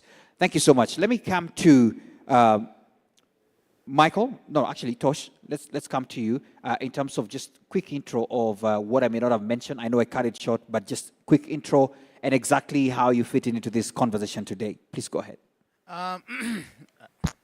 My name is... Mic volume, please, for Tosh, please. It's on, but it's very low. Please push it up. Hello. Yes. Yeah, so my name is Tosh Gitonga. I am a film hustler. I make films, I make TV in this very, very challenging market. My work is to try and build this industry in the way that we know for ourselves and for the generation to come. I see a lot of young people in the building, so that's what I'm passionate about. I just want to be able to leave a mark and make sure that this industry works for the rest of us. Yeah, and speaking about that, because you've just touched on one of the films that I really loved. I went, sat down in the movie theater just to watch it. It was phenomenal, by the way. Are there more coming from your end? Just check it. Are there Netflix people here? You should ask. Yeah, I can see a few. Sure. Yeah, I mean, if everybody pays for their Netflix, maybe then we'll be able to do more of them. Okay, thank you. Thank you so much, Tosh. Just before our third panelist introduces themselves, I want to just check with the audience. Can you hear them all well? Can you hear them well? Everybody? All clear? Okay, excellent. Please remember our monitors. We just want to hear ourselves better on this other end. Great. Let me come finally to the man who buys your content. This is me pushing you so much. But Mr. Michael, please, if you could just say a word into how you fit into the film industry for these guys to understand, and then go ahead. I think everyone knows Star Times. We are who we are. We are a broadcaster who also ends up buying content. But I guess what we also do is we are seen as persons who invest in the film industry. What we also try to do is... What we also try to do is we identify opportunities for strategic partnerships, because the economies globally are very shaky. So it cannot continue to be business as usual. And as long as that then becomes a new reality... Put it closer to your mouth. Yeah. So the economies globally have become very shaky. And by virtue of that, then we can no longer continue to do businesses as usual. That in itself then means we have to find new business models that are very mutually beneficial. That is to both producers and, of course, to the broadcasters. Yeah. So I think that's how we're doing it now. And one of those things perhaps is also trying to hook up or link up producers who are outside of the country, and those ones, of course, who are now operating within our markets. Because currently, I think StarTime sits in 28 markets across across Africa. So I think that's how we come in. Yes. Thank you so much. Guys, listen, the essence of this panel discussion is not about us just saying very good things and then you're left wondering what's up. For me, there are two things you must get out of here. Am I ready for financing? Can my content be financed? We want to get that out, all right? As I said again, we don't want to do just everything for the sake of doing it. You want to make money out of it. Are we together on that? Number two, please ensure that you leave here with anything to do with financing and whether in the right direction in terms of getting funds answered as well. So please take note of that, because that's the essence of this panel. So I'm going to ensure they speak very little, and then you guys are going to get your questions out, and then they will answer them. Are we together on that? That's the essence for me of this particular panel discussion. And let me start with you once again, Mr. Michael Mugo. I just wanted to really pick up on that. There are two things that I've seen in the industry. I have seen some people do co-productions. You calling out on some of the producers to produce together with you some certain content that you want. Is that a model that still exists for them to make some money? I wanted you to touch on that, and also to touch on what content are you looking for, or in terms of your acquisitions and opportunities, what is the particular content that really aligns with your StarTimes programming strategy and audience preferences? I just wanted to touch on those two, please. So I think I begin with the first one.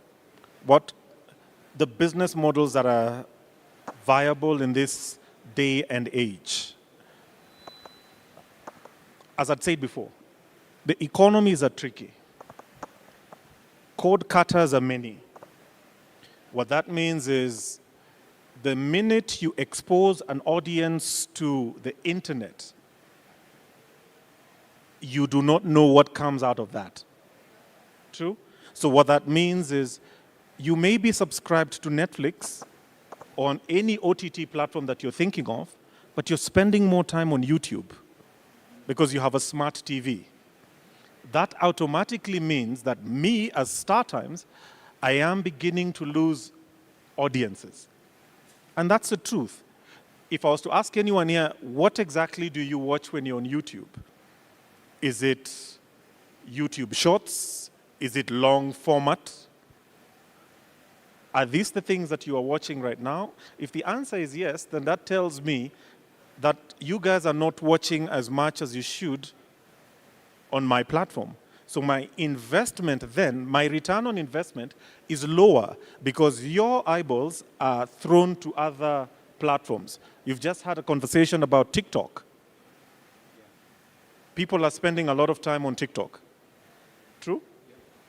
That means very few people are spending time on my platform. So the business model then has to change because my return on investment is not the same as it used to be before. So for example, if a producer then comes to me and says, I want to do a co-production, then what are the new elements that are going to be in that particular co-production?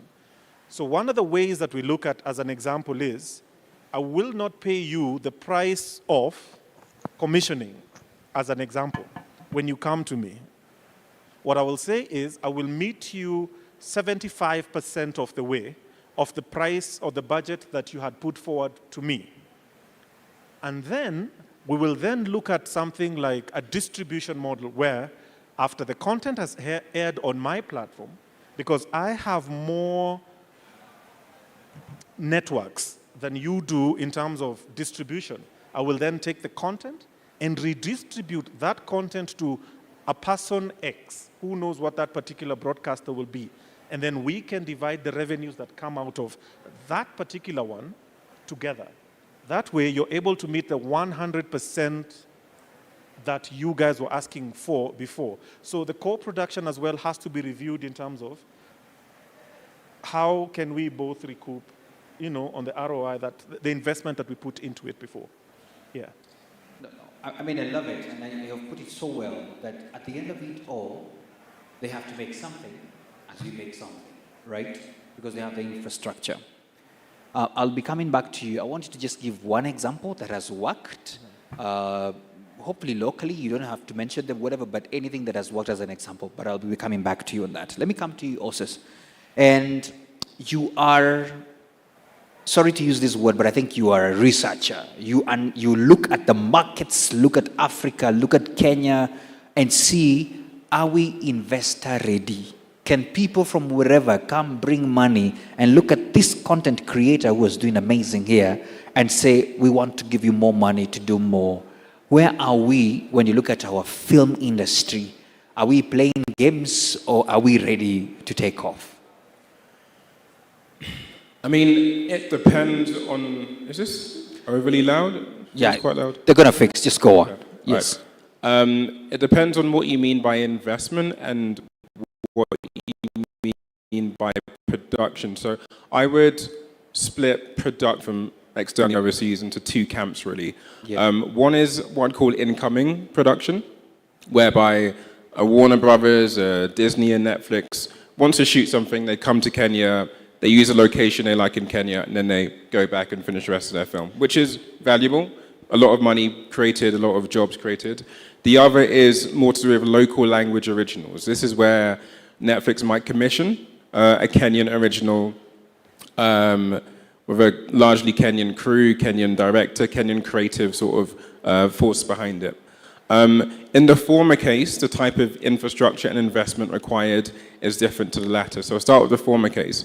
In the former case, the infrastructure requirements are significant. So you have general infrastructure, which is mostly boxes ticked. So you've got roads, airports, good internet connection, that sort of stuff, good enough. You've also got equipment vendors, which is, Kenya's got some good stuff here, but you can also import a lot of that without too much additional cost. So that's not too much of an issue. You've also got studio infrastructure. When it comes to studios, for incoming productions, typically you wouldn't need a large 20,000 square foot sound stage with perfect specs for a location-based production. If you're shooting out in a beautiful location, you wouldn't need all of that normally. And post-production especially you probably wouldn't need because that would normally be done in London, New York, LA, etc. So it varies depending on the type of infrastructure you're talking about. And in most cases, Kenya is largely there, but often the problem is it's not a question of whether you have it at all, it's how much of it you have. Because maybe Netflix can film one large production here in Kenya, but then there's not enough infrastructure to film a second one, right? And if you're looking to grow the industry over the next 2, 3, 4, 5 years, and maybe have an incentive to whatever else needs to be done to grow the industry, you'll get to a point where the infrastructure available is just not enough to accommodate the needs of incoming productions. So that's an issue. When it comes to local language originals, it's more complicated because it's local and mostly aimed at local regional audiences, the demand in terms of equipment, vendors, etc., are more aligned with sort of local domestic productions anyway. In that case, Kenya's in a position where you can start to grow. It wouldn't take a massive leap. It would be incremental changes over time to become more of a desirable hotbed for international production. And there, the main concern or question is, what's the audience looking like? Is it the Kenyan audience, which is the focus? In that case, is it Half-Life, did great in festivals around the world? I actually happened to see another Kenyan film long before this project, before this trip, in a prestigious cinema in the UK with a special screening. So there's a lot of appreciation for Kenyan films. It's a question of having a holistic approach which ticks all the different boxes from infrastructure to workforce before you can start talking about whether you've got enough to have investment here or investment here. You need to have a big picture, holistic overview of the sector and its needs and where you currently are. Okay, thanks so much for that. And just before you keep your mic down, I wanted you to tell me, because you have a lot of experience in looking at how countries have prepared themselves to help content creators, filmmakers, really come and do their films there. There's a time there was an argument that some film company couldn't come and film in Kenya because probably, I don't know what we were taxing, all those kind of things. And I'll be talking later on to Tosh to tell me how he went about that. However, tell me this, how do you see us, or the government of the day, not necessarily the one that is current there, just governments, have we prepared ourselves for getting these investments down? And then the second part I wanted to touch on is the potential economic impact if we did this better. Please go ahead. Okay. In terms of the government getting things in place, to answer your first question, essentially what it comes down to is demand. And we're talking about infrastructure. This is a panel about infrastructure largely. So because infrastructure investments are long-term, they're expensive, they're risky, you need not just demand in terms of production to be made in Kenya over the next 5 years. You also want a confidence in the long-term viability of the sector. And there are a few things which are important for that. So one is an incentive. Often we come back to an incentive. An incentive is quite important to ensure investors and give them the confidence that Kenya is likely to have a sector that continues to grow over the long term. Yeah. Another thing is the government just signaling that they're prioritizing the sector. So the incentive is one good way to show you're prioritizing the sector. Another is having a sort of film policy bill to show you're prioritizing the sector, or expanding your presence in film festivals around the world, film markets. Just tell the world that Kenya's open to business, and that does make a big difference. And your second question, which was regarding the potential benefits of it. Well, in 2023, there was $200 billion plus dollars of content spend globally, massive. A lot of it comes from the US, but a lot of it from the US is spent all over the world. And the great thing about the economic impact of screen production, I use terms interchangeably, film and TV production, is that it's a rapid injection into the economy. Within a space of a few months, you can have tens, if not over $100 million spent, which is quite unique compared to most sectors. So that's one major benefit. Two is that it often employs quite young people and gives younger people a chance to get employment where they might otherwise be struggling. So growing the film sector in that way is one way to get young people who are struggling to find work some employment. It also delivers a good return on investment when it comes to investing in the incentive and investing in the workforce. Over a period of time, it normally tends to repay itself because it's such a strong contributor to economic development. Yet, also, the fourth one I'd add on to that is, as well as the significance of foreign direct investment. This is often underrated. So if you have foreign investors investing in a sector, whether that's paying for films outright or investing in equipment providers or investing in studios or whatever it may be, that sort of begins a journey of a closer intertwining of different countries. So if you have, let's say, Germany begin to start investing in the Kenyan film industry, you've now opened the door to further investments, and there's more of a close entanglement of the two economies, and you end up seeing investment in other areas of the economy which might not have been there because the door's been opened. There's a whole host of benefits that come from screen production. Many of them are somewhat unique as well to screen production specifically. So I think often it's overlooked, it shouldn't be, and we're now seeing a time where a lot of governments are noting the benefits of it and are acting accordingly. Okay. Thank you so much for that. And I hope, guys, you're getting it because we need these policies well put for the sake of us. Let me see by show of hands. How many of us here are filmmakers or filmmakers wannabe? Just let me see. Oh, great. I can see. Excellent. We're going to have loads of questions here. I'm about to come to that side. Tosh, I want you to start by telling me, because you're the man on the ground, you have done this, you've gone to the movies, you paid all the taxes, everything else. I don't know how many, by the way, let me ask another question. Has anybody here been arrested trying to film something in Nairobi? Let me see by show of hands. Anybody? Oh, umelala ndani. Okay, umelala ndani means he has been put in jail. Okay, all the best. At least you're here. So I just want to understand, what's in your perspective is the current state of how things are? I know that was not part of my questions, but I just want you to paint a picture because all these guys are looking up to you saying, man, you made it all the way. What did you do different? I think it's a loaded question. It is very loaded. And I think part of it, or where we come from, is it goes way back. This industry is not really a real industry. It's an industry that has developed from the creativity of people. It's an industry that for the longest time was not recognized, as in most of us have grown up, and when we say we want to be photographers or we want to make film, you're told, first go and do something serious, then you can do your hobby.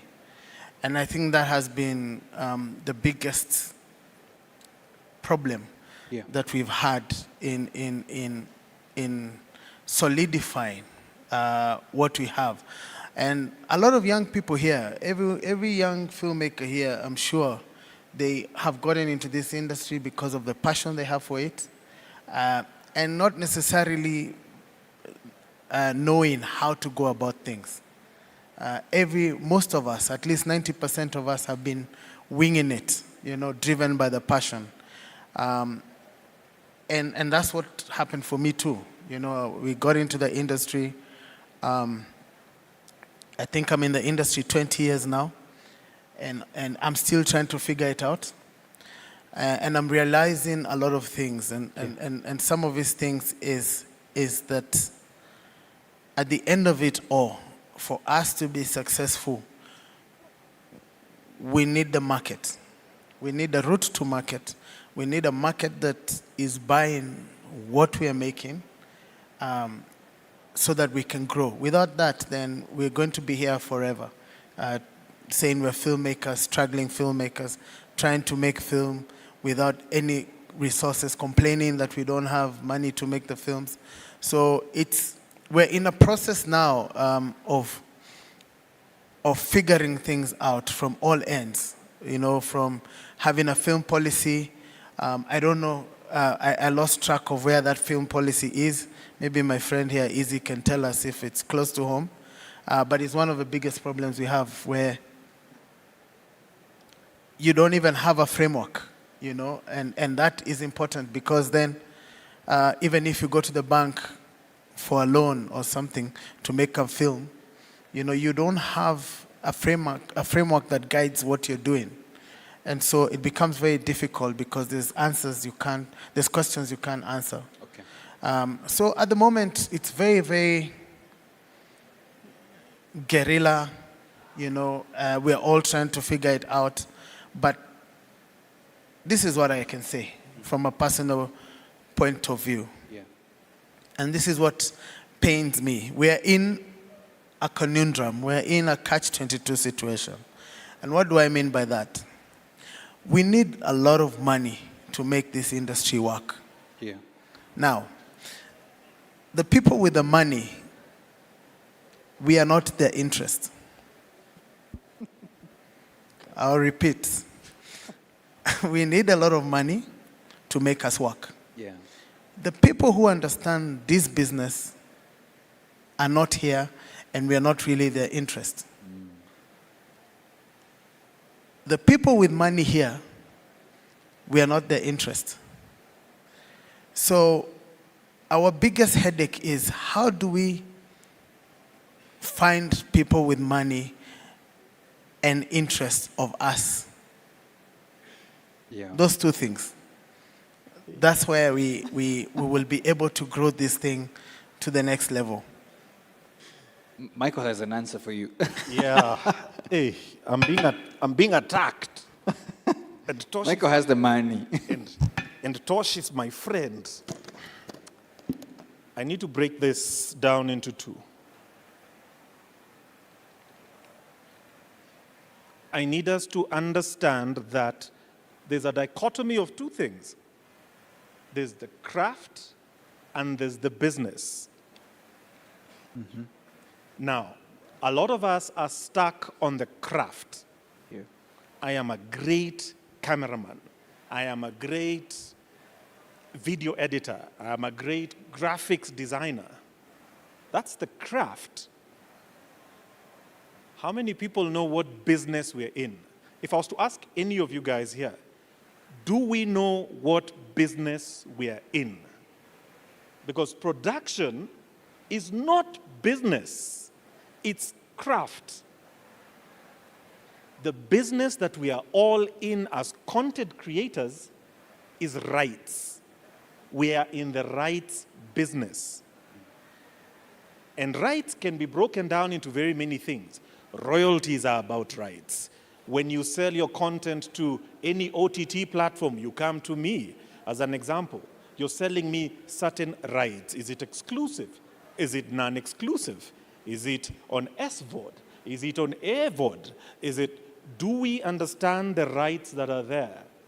Because the minute we do not understand the business of it, all you will be doing is struggling. So even for us, ourselves as content producers, have we spent time to actually learn the business that we are in? Because based off our understanding of what the business is, will there then become articulated? So maybe even before we look at the big macro, we expect the government to do, we expect broadcasters to do, we as content producers, the reason I say we is because I'm also in the production space on a private capacity. If we do not understand the business, we cannot make money out of it. So maybe there's that little bit of us looking at ourselves. Before Tosh throws stones, there's a day I was in Dubai and I thought I was in Nairobi because every corner I took, I bumped into one of the best producers in the country. or even the ones who are not necessarily doing very well. Now, I sit back and I look at some of the very good producers in the market. Enos Oleg, Tosh Kitonga, Philip Brayson. Whenever these guys get paid, I've heard of them flying out to America. I've heard them flying to other markets, Australia, where they go to learn about the craft and the business. So we don't necessarily invest in ourselves when we get paid. We immediately, maze, your production ilikuwa mob, ilikuwa ngumu, mi nimeenda holiday. How about investing in yourself first as well? Tosh, I want to give you a right of reply, but about 65 seconds. I'm not throwing stones. I actually appreciate that you're actually trying to do something. I learned along, before I was for throwing stones, but then I understood, I started understanding the business side of it. I can't expect you to spend X amount of money if it's not coming back. And that's the truth. I can love or hate you. At the end of the day, you cannot spend money that you don't have. And that's the thing. Bottom line is we have to. And it's a culture, as I think I started this conversation, where our culture, we are fighting a big battle. We don't actually even realize what we are fighting. We are here saying we exist, you know, and for the longest time, it's a culture issue, you know.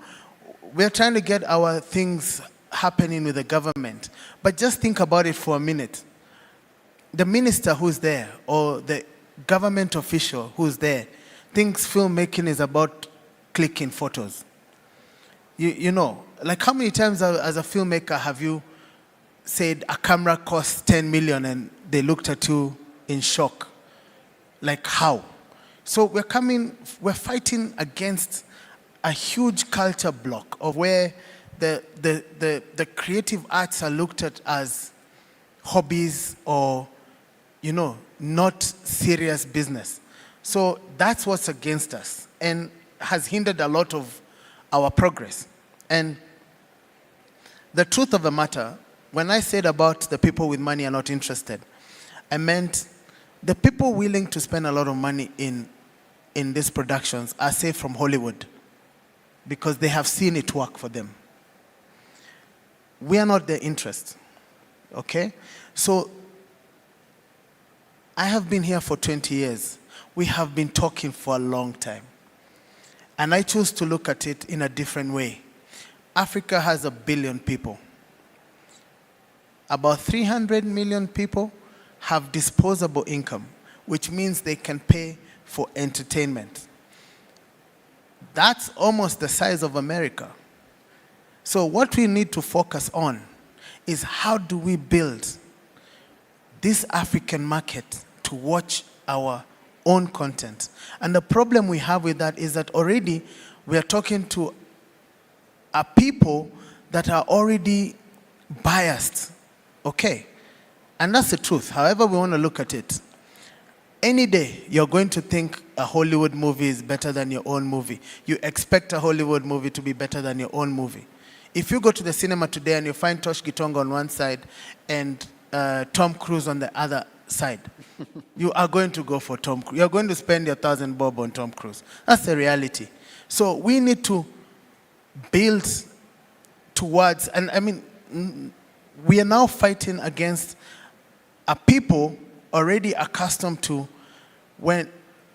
good quality, and quality costs money. And so that's why I said we're in a conundrum. How do we then work with the little that we have? And I think that's what I've been practicing. My quality of films, I always say, even if I don't have the right budget to make quality films, I'll still do the best I can, because eventually I'll start changing people when they cannot tell the difference between my content and Tom Cruise's content, and the only difference is that it's African. That way, if we're able to start turning people to watch our own and we grow this market, is the only way then we can start to see a difference in the industry. Okay. Tosh, sorry, you know you're focused because of you're the ground man, and we are seeing you here on the ground. I have quick fire questions, 2 of them. Number 1, any of the films that you made, and I want you to give me an average of how much it costed you. I know there are several, but just one that you can say, this was the average that I used or the film consumed. Just a figure. Well, it's, and I'll say this, I'll give it in context. Context. I am also learning. Yeah. I'm learning how to spend less and be more efficient. That's the other thing. Okay. We haven't really, remember we've taught ourselves. We've entered this industry as creatives, not as financial people, not as business. I've had to learn how to run my business and understand numbers so that I can, every time I do a production, it doesn't cost as much as, you know, I've lost a lot of money. I'll tell you that for sure. Volume cost me a lot of money. I've made no money. I've made losses on volume. But I'm positive because I learned. The next production that I did after volume, which is still in post-production, I've gone over budget a little bit, like very little. For me, that's a success because I took lessons from the other project. So it becomes a very tricky, you know, question. So I'll put it this way. We have to find a way to make good quality movies for less so that we can build the audience. So you're not going to give me a figure? I'm giving you just now. I want to give you context. So my target right now is to make a good film of 90 minutes with 10 million.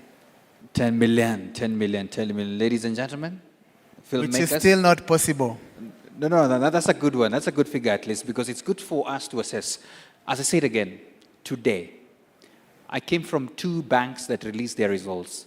One of them made hoping 40 billion plus, and another one 21 billion plus profits. And they keep that money waiting for people to come by. And the question I want now to ask, and I want us to come in as well. You've had the challenges, the kind of budgets we need. Definitely, nobody, okay, maybe some people, just a few people here have 10 mic ready to go, 10 billion ready to go. But most, probably majority, would want to have that money to produce the quality that they really want, right? Are we together? Yes? So, Asus, what can we do so that the people with the money, as Tosh is saying, can like us and come and invest in us because you've seen it happen in other places? What can we do here based on your research? I mean, trying to compete on quality. And I'm going to assume by quality, in this context, we're talking about the cinematography, the sound, how epic the sets are, that sort of stuff, because quality could also mean storytelling, and storytelling is not about a budget. A good storyteller is a good storyteller. In terms of competing on quality on those metrics, it's never going to be possible to have productions that look the same as a big Warner Brothers or Disney production. It's not really possible. And countries that have been successful in terms of their domestic, local productions doing well, normally do well for one of 2 reasons or both.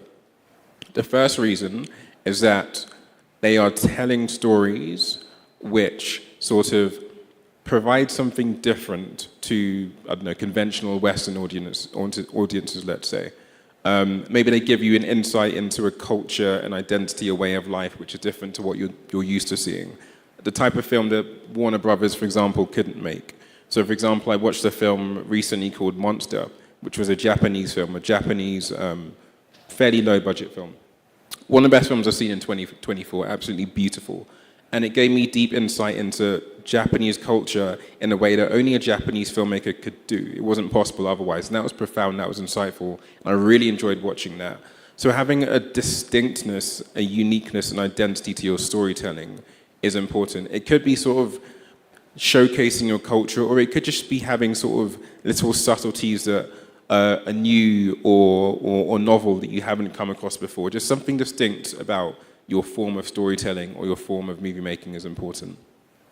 The second one, which is a harder thing to sort of rectify or adjust, is just having a domestic market which is willing to consume your content already. And that's normally sort of a cultural thing that develops over time. So there are several countries we've looked at. Turkey is a good example, whereby a lot of people in Turkey aren't that interested in watching Hollywood productions. They like to watch Turkish productions. They're just used to watching that sort of stuff. Nollywood is also a somewhat similar example as well. But that doesn't normally work unless, one, you have a big enough domestic audience in terms of population or, I guess, GDP per capita. But also it doesn't typically work unless audiences have been trained in that direction, which Josh has already touched on, audiences being sort of trained, not trained, but sort of moved to understand and appreciate other forms of filmmaking. And it's definitely possible, even taking a step back and looking in terms of a bigger picture. Audience habits, let's say in the US, it's a good example. Audience habits in terms of what they watch have evolved massively over the past 100 years. The types of films people watched in the 50s were different to the 60s and the 70s and the 80s. These things do tend to evolve.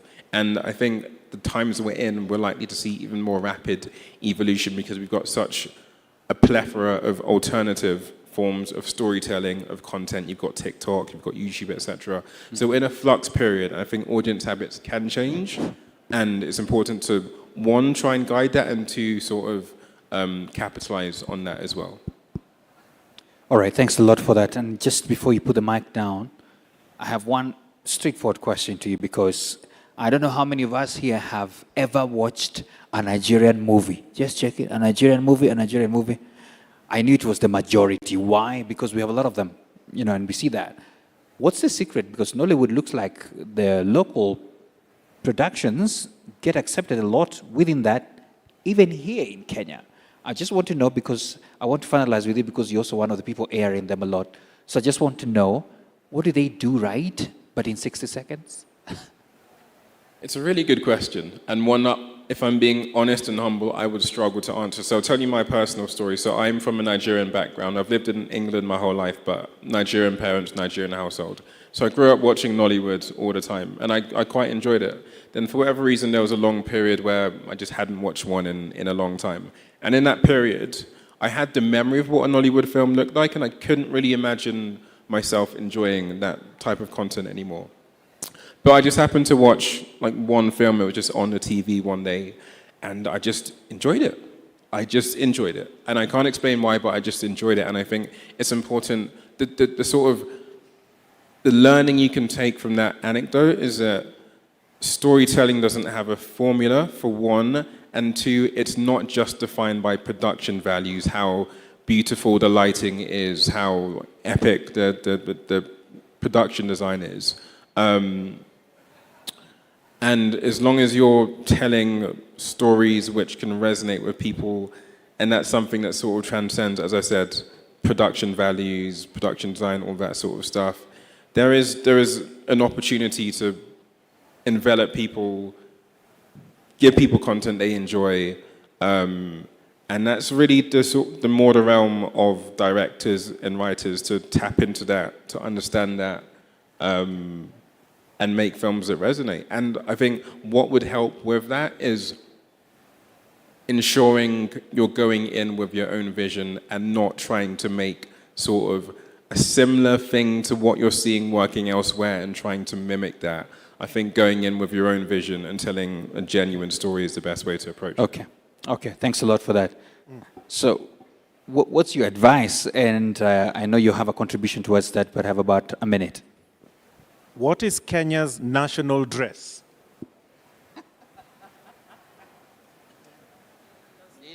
It's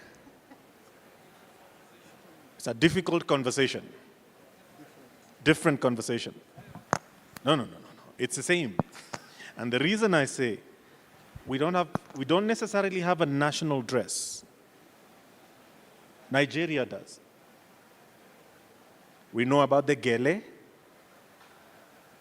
We know that even in their latest movies, when you look at their strong cultural background, when they meet an elder statesman or someone of deep respect, they prostrate themselves. True, they prostrate themselves. Yeah. There's certain things about the Nigerian culture that is extremely strong. And we have learned to appreciate that. We understand that Nigerians, apart from my brother here, they say, oh, in everything, yes. Doesn't matter how well read they are, where they've gone to. Is I went to this place, oh, I came to this, oh, I did this, oh. Time, oh. Oh, it's a time, oh, I know what you're saying, oh. But you understand, there's a pride about them, the Nigerians and their culture. And in every content that they do, they are very proud about it and they show it. And they have been very consistent to it. So now, when you think about Kenyan and you think about what is Kenyan, can we explain a Kenyan movie? Can we explain what the Kenyan... Because the minute you develop a Kenyan palate, Kenyan taste for the content we produce, then we are going to have a market for it. Nigerians have already identified themselves through their pride for what their content is, and hence why there's a market for it. Even when we laughed at them about their accent, they stayed true to it, and they've developed it, and we love it now. Can we say the same thing about our Kenyan content? What is Kenyan content? What is Kenyan content? My goodness. You guys have the answers. I have 2 minutes only for questions, so if I give you a chance, you shoot straight the question. No context. Ati nilishikwa na kanjo. No, straight to the question. So, who has a question? Ooh, wow. So 2, then we close, all right? Can I have a mic go around very fast? Before my director is already telling me time up. So who has the mic? Straight, go on. Don't say you have 5 questions, 1 question. My name is Rabi.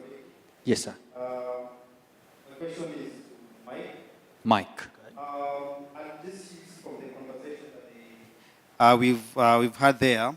Tosh says you might have a film that cost 10 million. Yeah. And what will it take for you, Mike, to invest in such a project? Because I might come to you with a film, you might either take it or turn it down. Mm-hmm. So in this concept, what will make you invest in such a project, or what will make you take such a project? Excellent. That's a good one for Mike. Don't answer it now. Who has the other mic, please? Come to this bunch here. Where were the hands? They disappeared. Oh, okay. Please. And that side has hands. This row. I was going by the rows. But ask, sir. Don't worry. Just stand. The mic will work. Yeah. This is the one. I think he's a producer. Things have to work fast. Go. Okay, that mic isn't working now. Sorry. I was just pushing it too much. It's time. Go. Okay, I'd love to ask the panelists. Yes. Do you think that the problem in Kenyan film is that we have seen so... And we've had a dream of the East African community. Are you following my point? Yes, so far. And you would expect that being from Uganda, at least there should be some people who'd look at you and recognize you at such a festival. Yeah. My country has sponsored my trip here because of my award. Yeah? Yeah. And I want to believe that this is a step in the right direction. Okay. I worked with Gitonga on a project in Uganda. Yeah. It was Nana Kaga. I think most of you know her. When she came to invest in film, I think she was from the UK and stuff, she looked for a director who she thought would do the job very well. Mm-hmm. She didn't look at Ugandans, yet there are some great directors from there. She picked Gitonga. Whatever happened to them, I don't know. Yes. But what I'm trying to mean is, are there things that unite us as East Africans that we could tap into to make our stories unique, to make our industries vibrant? Thank you, man. Yes. That's a good question. Thank you so much. And celebrate him. Celebrate him. Give this last guy, because he had already stood up. You have the mic. Okay, go on. Shoot. So I think it's just a follow-up question. Or follow-up. Go on. Yeah. So my name is Gitonga, also. So the basic question to you is, what is the taste of Kenyan film? Okay. So that we create that. That's a good one. I like that. Straight to the point. What's the taste of Kenyan film? And I think even Star Times will mention that. I know you're the one who brought that conundrum. Let me start with you, Tosh. So I think the question he asked was, that was directed to me was about actors, and new people, right? This has been, I think it's a big thing I see on social media. One of the things people always talking about, oh, why the same Nick Motuma, why the same this actress, this actor. That is the list of our problems. Actually, we don't even use the same actors if we were in the real sense. And I'll say why. At the end of the day, this is a business. And business, for it to make money, needs to attract people to watch it. Now, if I have a Kate actress, already I know she has a huge following. She's going to attract a whole lot of viewers to come and see what I've put out, you know, in the terms of business. That's one. But funny enough, and contrary to what people believe, we actually don't even follow that formula that much. We are about the best person for the performance. And usually, it happens that these same people you keep seeing end up being better. I do auditions, believe it or not. I audition every project I do.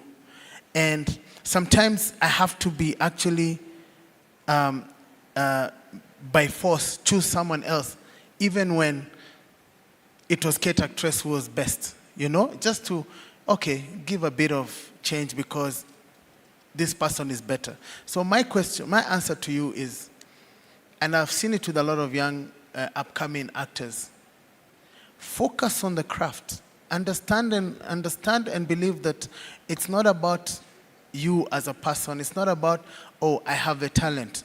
It's about actually working towards building your talent.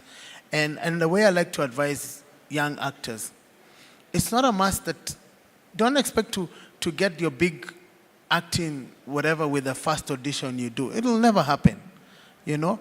Take that background actor that gets you into the room to see how the main actors are doing, because you're going to learn from that. And eventually, you send yourself. I have seen background actors sending themselves so much, I've brought them to the front because they are so, you know, they're there. And eventually, they have gotten a part and have grown from that. Yeah. Maybe you could also answer what's the Kenyan taste, but make it 15 seconds. Kenya, yo, we are so used to Hollywood. You want action, you want drama. Kenya is very, very, they want everything. It's but like I think it's like the dress code, eh? Yeah, but I think the bottom line is good quality, good storytelling. Kenyans' literacy levels are high. So they're exposed to high-end, very good quality content. So as a young filmmaker, don't run to get your stuff out. Okay. Take your time and develop. Okay. Thank you so much for that. Please. There was a question asked Briefly. by Easy. KBC was the first TV station in Africa. Yes. Followed by SABC. I think KBC was 1952. Followed by, I think there was a 10-year gap between us and SABC. In South Africa, the most watched TV station in South Africa is SABC, the national broadcaster. They more or less have started the same way. They were a craft business. And then they've developed it. But the minute, I will still come back to this, the minute you do not have culture fused into anything they do, they are still celebrating Shaka Zulu. They've just produced it. Again, a celebration of self. It's a place we must begin. Yeah. Because when we do that, then the business grows up in itself. because people want to watch you more because they want to celebrate themselves more.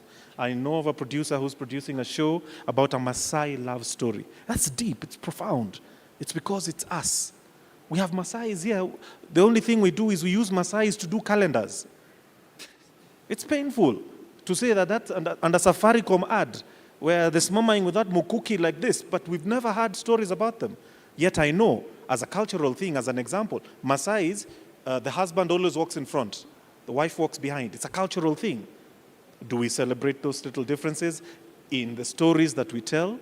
Or are we still doing what I call Java stories? And the Java story is, we go, we meet at Java, we talk and celebrate our nice, fancy lifestyle. Yet, most of our Kenyans, if most of us have house helps, can our house helps honestly afford a cup of tea at Java? If you tell them a cup of tea is 1,000 bobs, they can collapse. But they're the majority of Kenyans.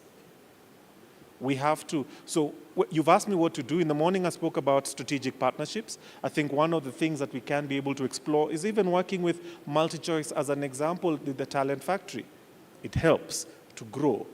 We can be able to start to fuse the business part in their curriculum to grow so that these people are also not just learning about the craft, but the business in itself. We have started strategic partnerships with Z from India to send people there for training so that they can also get to learn not just the craft, but the business in itself as well. So these are just some of the things we're doing. Thank you so much. I want to give you the last, he took everything, so just 30 seconds. No. Okay. Party shot, yes. I wanted to touch on the question about Kenyan taste or style of cinema. I'm probably the least qualified in this room to actually know what that is, because you're all Kenyans, I'm not. But what I will say is, I'll start with a quote from Martin Scorsese. So Martin Scorsese mentioned how cinema over the past 10, 15 years has moved to one type of cinema because studios found a formula, a type of film. He was talking about superhero films mostly that worked and stuck with that and kept on only showing audiences that to the point where they didn't know what else they wanted because they were only fed one type of diet. The point is, or the takeaway from that is that often audiences themselves don't know what exactly they want, what they'll enjoy, what exactly their core tastes are. And they learn that over time through watching more and more films and being exposed to more and more things. And I think it's okay if we don't know the answer to what our style is, what our taste is. It's okay if it's an iterative process and we work out as we go along and discover new things along the way. I think that's entirely fine, and I wouldn't be concerned or anxious about that. Okay.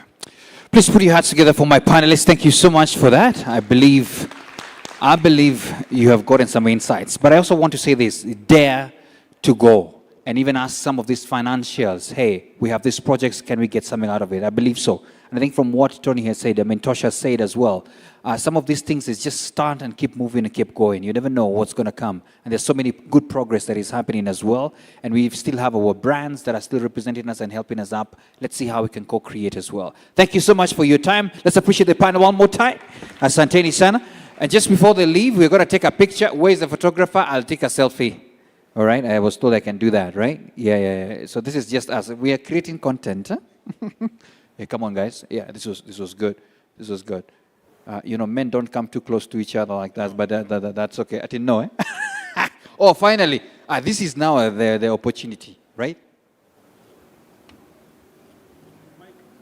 No worry. The one with the bigger camera has come. Don't worry.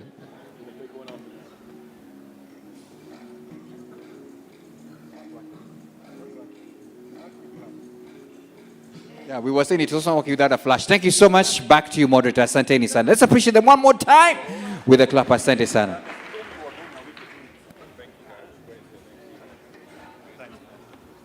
Thank you so much. Once again, thank you so much for that. Another round of applause for them, tafadhali.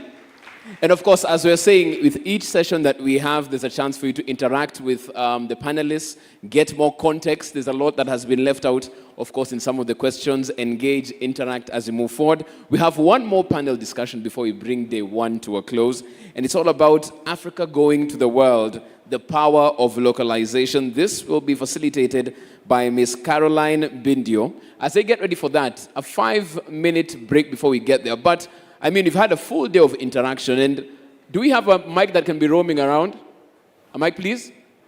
Because a lot has been said. I just want to find out, what are the key takeouts you've gotten so far? Because from the beginning, we started with where art meets commerce. We've spoken about how we can build our brands and our audiences on TikTok, infrastructure, and how you can actually get investment for that. We've come to this particular discussion on, some key issues, and you could see they weren't holding back. Now, as we get into the final part of it in terms of the power of localization, I want to hear from you as far as that's concerned. And I'll just come down, find out from you what that has been so far. You wanted me to come here, right? I mean, you're just telling me, come, give me that microphone. So what's the biggest takeout you've had so far? And you can start with your name. Good afternoon, everyone. My name is Aaron J. Tamale. I'm a filmmaker. I'm a Ugandan filmmaker, currently based here in Nairobi. I think one of my biggest takeaway from today has been, everyone has been talking about culture and the role that culture has to play in supporting our stories, because all the industries that we look up to in a way that they inspire us are hell-bent on their culture. So I think there is a key learning message for all of us to probably find ourselves within our cultures, to be able to better express ourselves in our stories, because then once you've connected to what makes you culturally you, I think the money is there to fund that story. Yeah. And I think that's going to be a perfect segue into the discussion we'll be having next, because it's all about the power of localization, and culture really speaks to that as well, as to give it that particular context. Yes, ma'am. Your name and your biggest takeaway. My name is Wanjiru Kinyanjui. I'm a filmmaker and a film lecturer at the Multimedia University of Nairobi. As a filmmaker, I find that the power of localization, it is important, like even Tosh, everybody said, if you have a story, it should be localized. Like the Nigerian story. I remember watching Nigerian films, and they are really Nigerian. They don't happen in Kenya, maybe somewhere, I haven't found out. But if we take our own cultures, I'll say cultures because we have many, and it's not a matter of choosing this or the other. We have our languages, which are very rich in the culture. And I believe really that even audiences abroad, because I've shot here and shown films abroad, they want to know you. Who are you? They don't want to see imitations of themselves. They want to know, what is Kenya like? What is Uganda like? What is Nigerian? What are Kenyans like? What do they like? How do they joke? Even sense of humor is different in Kenya. So I think the particular is more interesting.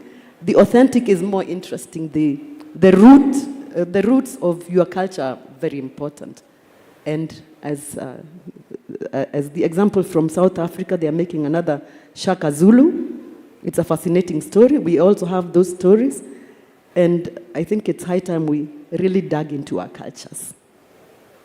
Okay, thank you so much for that. I think I'll have one last comment, because I can see she has troves and troves and troves of notes. As in, I even wonder which one she's going to share with us. But your name, please, and your biggest takeaway as well.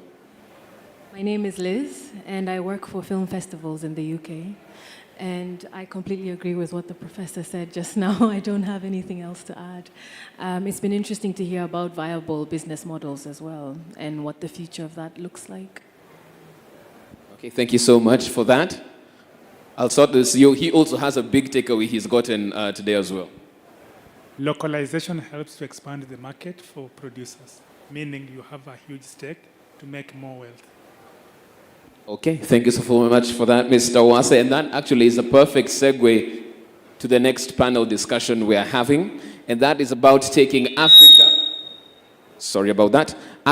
to the world, the power of localization. This session will be led by Ms. Caroline Bindio, and she has over 25 experience in media and entertainment, having taken various roles in TV and audio production. I'm talking about from production management. She's been a line producer, series producer, co-director. Currently, she is the head of Kenya and Nigeria at TransPerfect Media, and she'll be leading this particular panel discussion on the power of localization. Please put your hands together for Miss Caroline Mbindio. And the joke that she was doing, a better hand for that.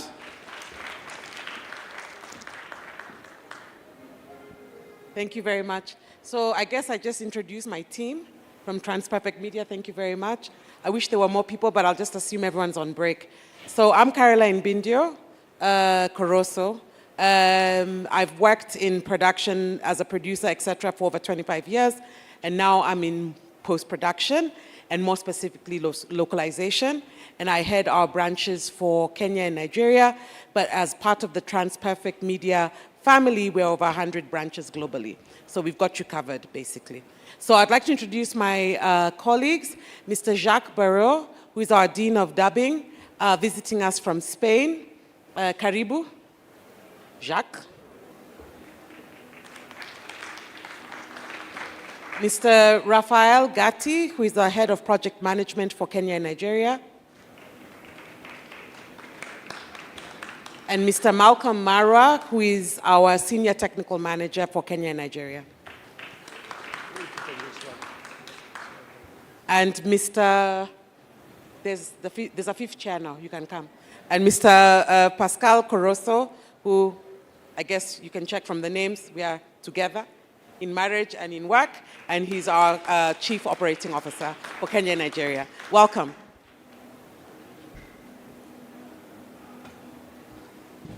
So I know we're saying I'm moderating, which is pretty much what I'm going to do, but I want to give you just very quickly a little brief history of who we are as a company now.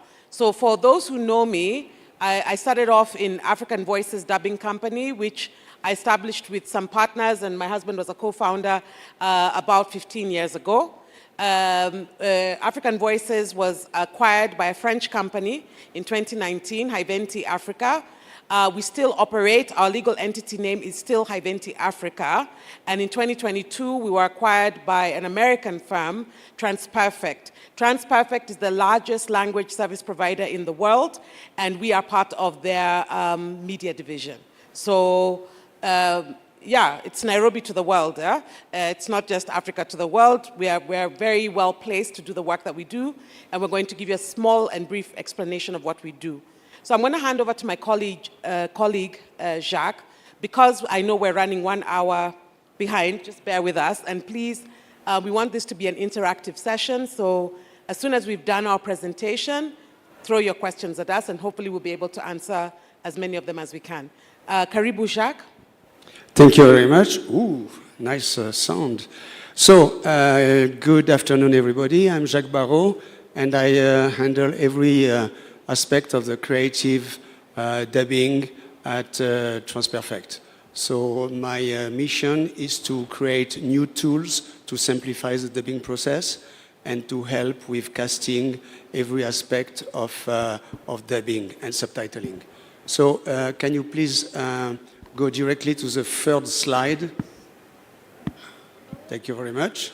So today we are going to talk about the importance of sound in motion picture. Traveling around Africa, I realized that compared to the American content creators, the sound is sometimes not at the level of the picture. Can you please go to slide number 3? Yes, great.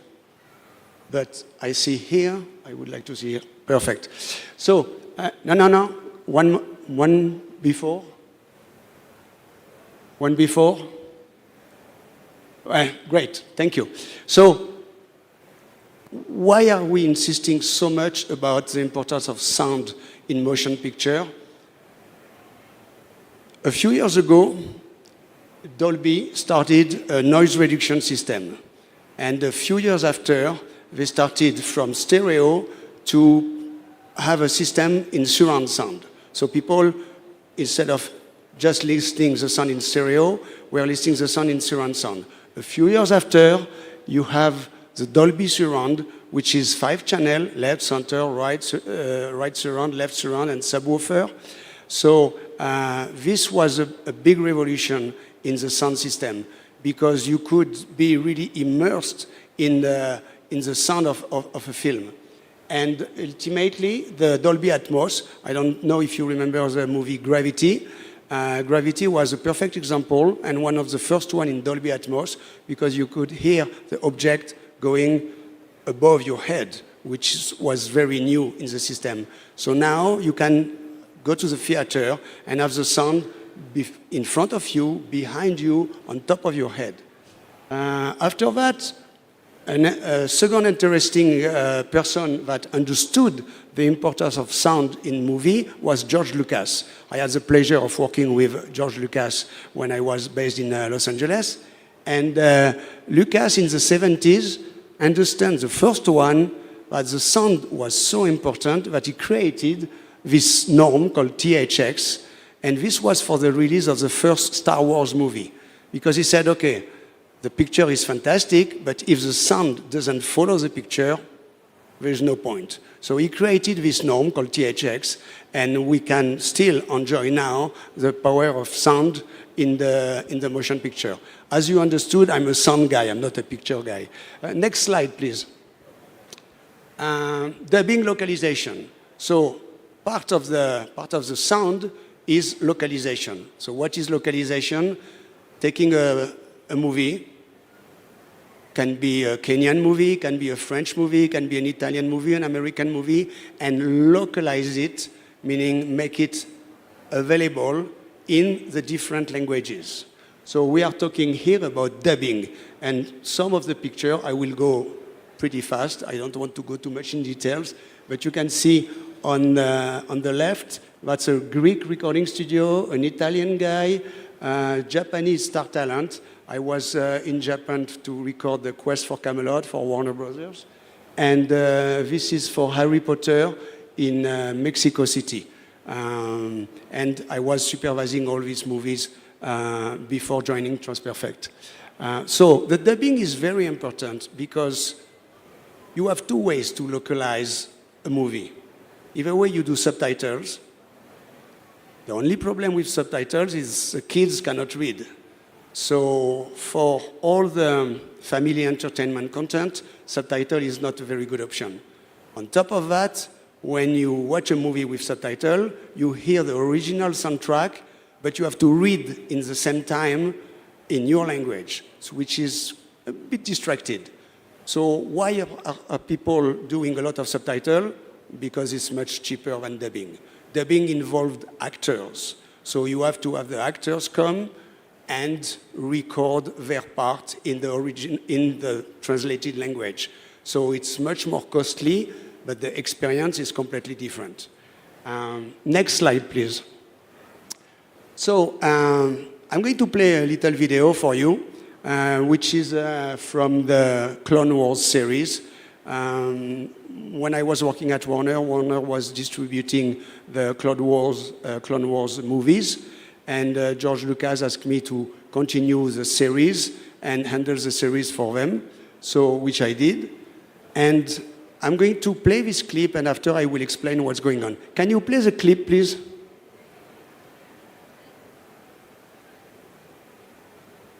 Now, you go to the slide before and press play on the bottom of the clip.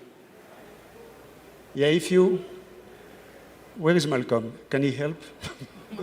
Oops, he's here. Too bad. So we... You want to jump on it? Thank you. So my colleague is going to play the clip for us. This is very important to understand the concept of voice characterization.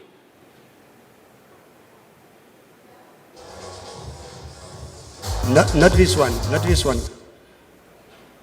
We have a lot of slides, so I try to go a little bit faster because you guys are in rush. Next. Stop there and play the video, casting for Clone Wars. Okay, great. Listen to that and we talk after. R2, set up the scanner, modulate for incoming mystery weapons. No. R2, tune the scanners for life forms. Highest sensitivity. Warum denn Lebensformen? An Bord der Geheimwaffe sind doch höchstwahrscheinlich nur Kampfdroiden. Das Abrigado-System. O, znaczy, когато ти не изпълняваш нарежданията, може. Wykonywać rozkazy Rady to jedno, a to jak je wykonamy, to drugie. É isso que estou a tentar ensinar-te, minha jovem Padawan. Vy jste od začátku chtěl hledat přeživší. Delle vite sono in pericolo, Ahsoka. Non possiamo voltare loro le spalle. Eso es lo que dije en la sala de misiones. Hát persze. Azzal volt baj, ahogy mondtad nekik. Давай, включи освещение. Nu avem mult timp înainte să ni se observe lipsa.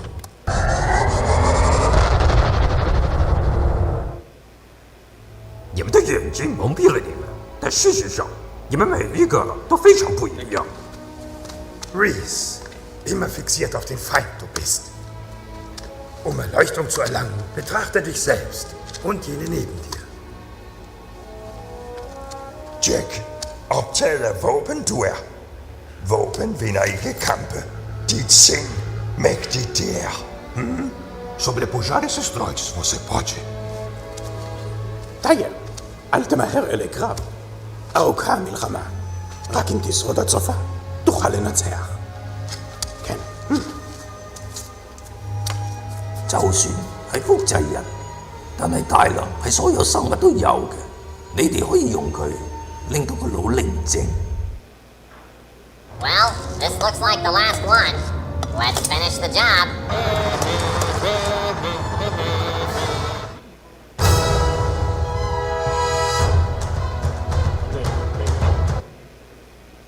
Thank you very much. So, what did we hear here? We heard two segments. The first segment was actor who had voices pretty close. You heard a bunch of languages, and the voices were pretty close. But the voices were normal voices, were human voices. Doesn't matter the language, the voice is the same. We can take any country in the world, we all have the same mouth, the same vocal cords, the same way of talking. We speak different languages, but the tool we have, which is the mouth and the system of talking, is the same. On the second clip, that was much more interesting, because you heard this voice of Yoda, which is very compressed like that. So in the challenge was to have all these actors recreate the same original voice. And this is why, after I created this system of voice placement, the actors worldwide can redo the same animation voices. So in animation, the voice is more a brand. Like you think about Bugs Bunny, I spend my life with the Looney Tunes, so Bugs Bunny is a brand by itself. Brad Pitt is not really a brand. He's an actor, he's well known, but not really a brand. So that's the main difference. And that's why casting is so important, and teaching people how to create voices is very important. Yeah. Next slide, please. So now, because Transperfect is a tech company, a very technical company, also creative, but we have an army of developers that are creating some software. Malcolm, can you go to the Studio Next little segment? And I'm going to show you, oh, you have the clicker, perfect. Go ahead, continue.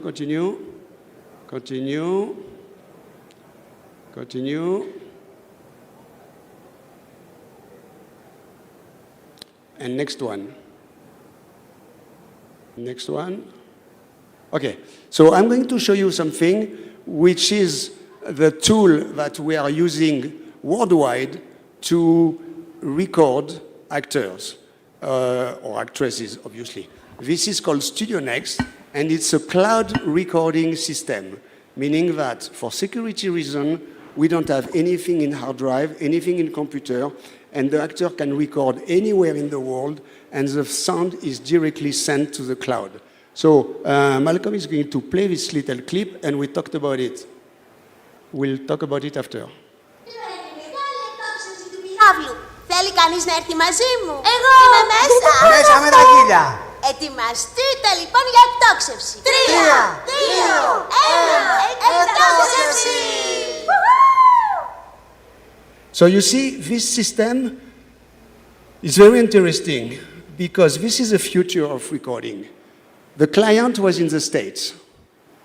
The director was in Cyprus. One or two of the voice talents were in Greece, and the rest of the cast was in London, all the same languages. But the concept is you don't have to go specifically to a studio. You can record people wherever they want, wherever they are, sorry. And what you see here, the script moving, it's very easy to record in sync. And this is what we call the ritmo band, or the band ritmo in French. This is a system that was invented by the French in the 30s. So it's a pretty old system, but it's digitized now, and we can write whatever we want. We can write the script, and the actors just have to speak. You saw the video, and you saw the band scrolling at the same time. Do you want to talk about AI? Yes. Sorry, I'm not used to all these things in my ears. I'm just going to take it out. Use the microphone, yeah. So, a lot of conversations going on globally about AI. Does it mean it replaces the actor? Is it replacing us completely? And stuff like that. For us in the areas of localization, of course, that would be a concern because what does that mean? Who are we going to work with? How are we going to work with them? And stuff like that. But what we want to talk about very briefly is what is actually happening versus all the drama and the fake news. What is actually happening in the area of AI and localization, and what is the most likely result moving forward? So, AI.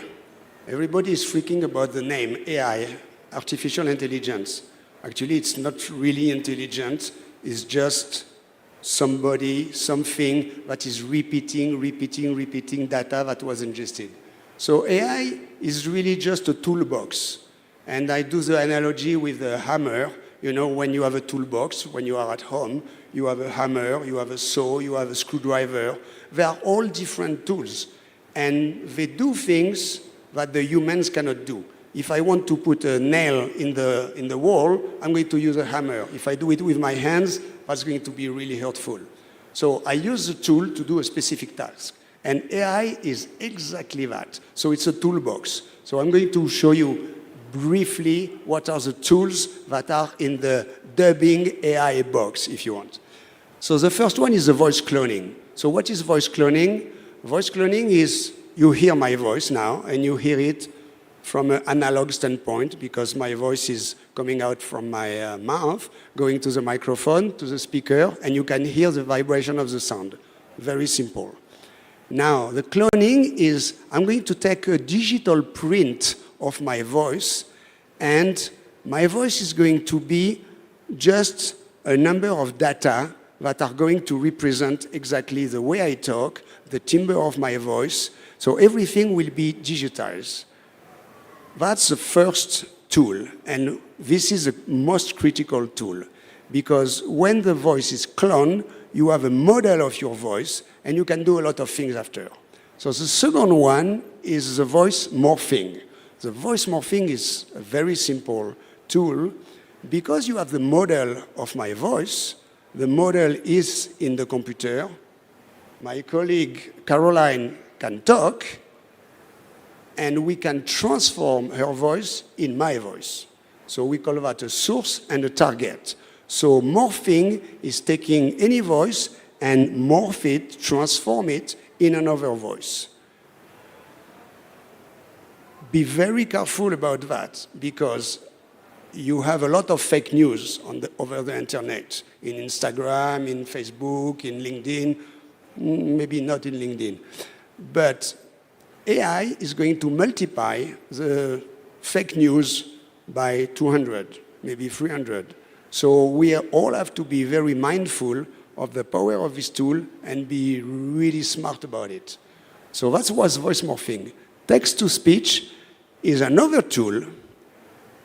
Instead of me talking, or instead of Caroline talking and having the sound of my voice, we don't need her to talk. My voice is already cloned, so somebody is going to write on a text, like a Word document, and the machine is going to read the Word document and speak for me. So I will not speak, but the machine will speak with my voice, following the text. And the last one, voice design, which is pretty cool. Think about the wines. You know, I'm French, I come from France, and you know the French are very keen about wines, and we have a lot of blends. So we have different grapes, and we mix the grapes to have new wines with different tastes. It's exactly the same concept with voice design.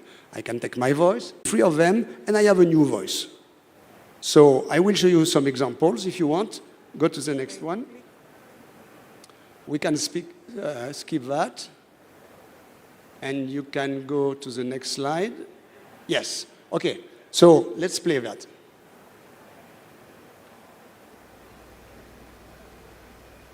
Il y avait une fois une veuve qui s'appelait Faucon. Elle habitait avec ses 2 filles l'un des quartiers les plus pauvres de la petite ville de Naga. That's a girl talking. Il y avait une fois une veuve qui s'appelait Faucon. Elle habitait avec ses 2 filles l'un des quartiers les plus pauvres de la petite ville de Naga. פגישה, חצי פגישה, מבט אחד מהיר. That's the source. קטעי ניבים סתומים, זה די. פגישה, morphed in my חצי voice. פגישה, I never said מבט that. אחד מהיר. We were קטעי morphing. ניבים סתומים, זה די. So now a girl talking, and we are going to morph his voice in my voice. Долю такую лишь врагу пожелать я могу. Не завидую птицам леса, заведут и кукую. Знаешь, долю такую лишь врагу пожелать я могу.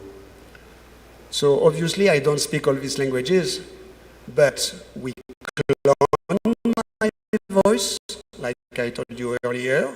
So my voice was the models were speaking, and the computer morphed their voice, the source, in the target, which was my voice. So you have so many applications to that, and probably like any tool, any new thing that appears on the market, we probably don't know at this point all the applications that are possible. Maybe in the next 20 years, we are going to discover a lot of new applications. Like we discover now a new application about YouTube, internet, all these jobs that didn't exist even 15 years ago. So that's it for now. Yeah, sorry. So, because I know we don't have that much time, but we want to use it, and thank you so much for your time. So where does that leave us in this area of localization and some of the new tools? It's a wait and see. The way I look at it is there were people who didn't like cars when they started. This was the work of the devil, and here we are using electric cars. When electricity first came out, everyone said, again, the work of the devil, but here we are, where we've even moved into using water as power. It's a tool. I think personally that it's more likely to be used for bad reasons than for good reasons, because morphing, you can imagine, is quite a dangerous thing. But the laws will catch up, the rest of us will catch up, because that's just the nature of evolution. For us as localizers, does that mean the actor does not become as important as they are? No, not necessarily. And I would say that, luckily for Africa, the intel is still being collected. So I say, let's watch what they're doing, see what we can penya out of, and figure out how we're going to move forward. We saw what was happening in the States and other countries last year. We should pay attention, by all means, and if we have to catch up on legislation, we should make sure we put the legislation in place, bearing in mind what they're already going. I always say for Africa, we're lucky because we can leapfrog. We can see what they're doing and leap over it, but there's still time. So I would like very quickly, like my colleague Raphael, as I said, is in charge of project management, to do a quick run through of the other things we do in the areas of localization and some of the work that we've done. For those who do not know, we are a Netflix preferred partner on technical. We are a partner at Amazon. We are a partner with Disney. What does that mean? We package your content, and we are the ones who get it into the format that they need, so you can watch it on Netflix. We do that in up to even 50 language combinations here from Nairobi. So I say to my friends sometimes, I know you guys are calling the guys in Amsterdam, but you're going to be told to come and see me anyway. So you might as well get to know me now and cut through all of that so that we figure out how to best package your content. So let me hand over to Raphael. Thank you, Caroline. My colleague Jack has done a really good job in terms of explaining audio localization, but I'm just going to take a short time just to explain the importance of localization. And just to give you the different aspects and services that we handle from our end. Very quickly, there are two main points for me in terms of importance of localization. One is inclusivity and diversity. The other one is globalization. When I talk about inclusivity and diversity, a lot of you watch Netflix, watch Showmax, watch Disney, the ones who are able to. Some of you also watch Amazon. And you get a lot of localized assets available on these particular platforms. And these assets that are provided are meant for many different people. So let me speak about one. We have something called SDH, or as many of you know it as closed captions. So these are subtitles that are meant for the deaf and hard of hearing. So when I talk about localization, remember, films are not only meant for people who can watch and see, who can see and hear. When we have subtitles like SDH, people who are deaf or hard of hearing can be able to follow up on the content as well. So as you can see, it is opening up and bringing more possibilities for the audience that you can introduce to your particular film. We also have blind people. Blind people also watch content, in their own different way.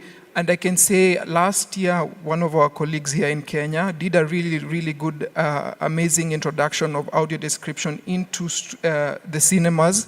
I think it was Anga Cinema, if I'm not wrong, whereby they started doing audio descriptions in cinemas. And what this does is it allows people who are blind or visually impaired to be able to access this information directly, or to be able to enjoy the films the way we do enjoy them. The same way, So if you look at localization, it's more about reaching many people. So when you talk about even globalization, and that's why I started with inclusivity and diversity, the goal is to make sure that your content reaches as many people as you can. And what I love about localization is the fact that it allows you to remain authentic. Remaining authentic is this, in this sense, you don't have to create for the lack of a better word, what the West expects you to create. You can create your African content, and then we can localize it so that the West can be able to consume it in their own way, but still maintain the elements of our own creativity. Our culture is our culture. We can never run away from it. So if I speak Swahili, it's Swahili. If I speak Kikuyu, if I speak Luo, if I speak any language, so long as I'm being creative and I'm able to express myself, that is the goal. Let's localize so that they can also consume it the way we intended it for to be consumed. I know one of the major things, and maybe I'll pass it on to my colleague Malcolm to speak about it, is as you guys are seated here, I know many of you, some of you are producers, some of you are distributors. The one thing that I want to mention is localization is important, and you need to make sure that you have your own assets stored. So any archival assets and materials that you have is very important. The reason why I'm saying this is when you're delivering any content to Netflix or Amazon, they will ask you for specific assets. And if you don't have them, it will cost you money to recreate those assets. So whenever you're doing your creation or you're working on your content, please make sure you store your assets. And maybe I think my colleague Malcolm will be able to explain as to why they're important. We have things like dialogue list, M&Es, print masters, and so on and so forth. Before I hand it over to Malcolm, because I want to do some Q&A interactive, this is what I would say from the area of assets. Assets are not that MP4 video you get from your post guy at the end of your process. The assets is the original audio and it's the original visual. And I know in Africa this thing has plagued us because we left everything with the editor. Maybe assets are with him. So moving forward, it's your material and it's called an asset.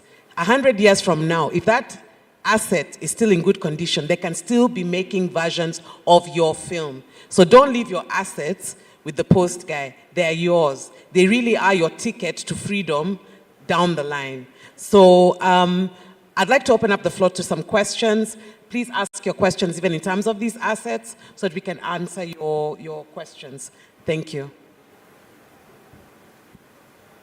Yes, Ezekiel.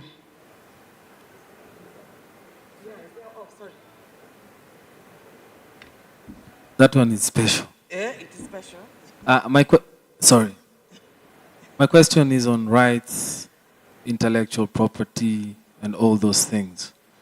As a voice artist, it is imperative to tell us today if a voice artist works on a project, the kind that you have demonstrated, do they hold any rights? Okay, I can answer this question, and that's a very good question. Thank you. In 2025, in Europe, the EU is going to release the EU Act, AI EU Act, meaning that in order to use the likeness of an actor or anybody, and the likeness is the face, the voice, the signature, everything related to one person. That's the likeness. That's the intellectual property.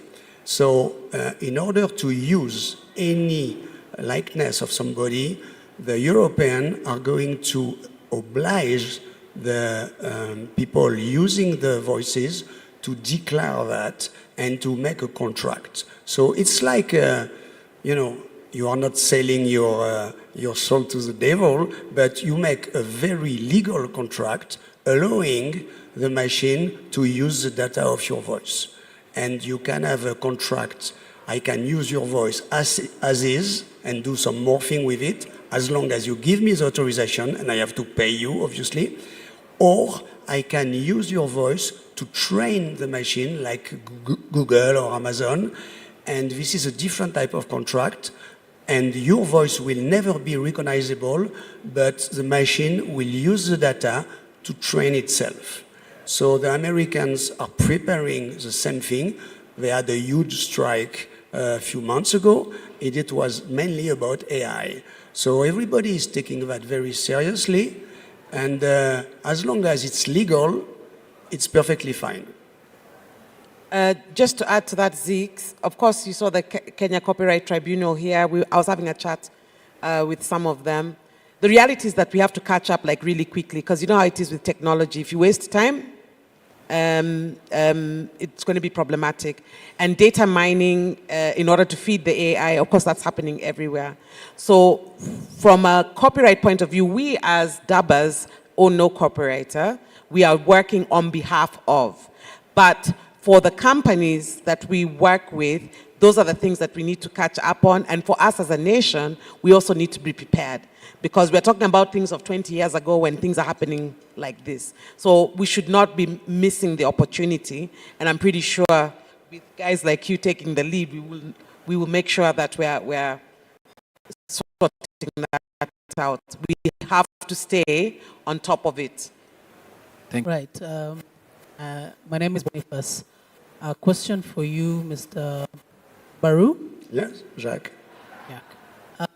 You talked about text to speech. Yeah. I'm a writer. Okay, the mic keeps breaking, please.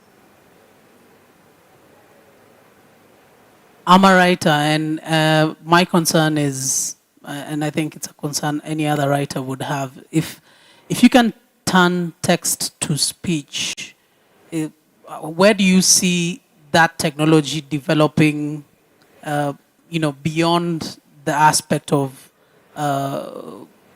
text alone? Could you then evolve into creating a video from that speech? And I mean, it's a real fear. Could you address the challenge for creators in that aspect? And then quick one for Caroline. We're talking about taking African content to the world. Maybe what does your organization or how does your team enable African stories? Because I've seen a lot of dubbing in other languages. Do you actually do a lot of African languages? Could you speak to that a bit? Because we consume a lot more content that comes and gets dubbed in English. So what I'll do, just to answer you, let me have Pascal answer the second half of your question, and then Jack will answer the first half. Go ahead, Pascal. Hello. So one of the most interesting thing that I find when we are back here in Nairobi is probably we as a company have not done a very good job in letting everybody know of our existence in Nairobi. We are the only company in sub-Saharan Africa that are accredited by both Amazon, Netflix, and Showmax globally. The most watched movie last year on Netflix was a book called Black Book. It was a film called Black Book.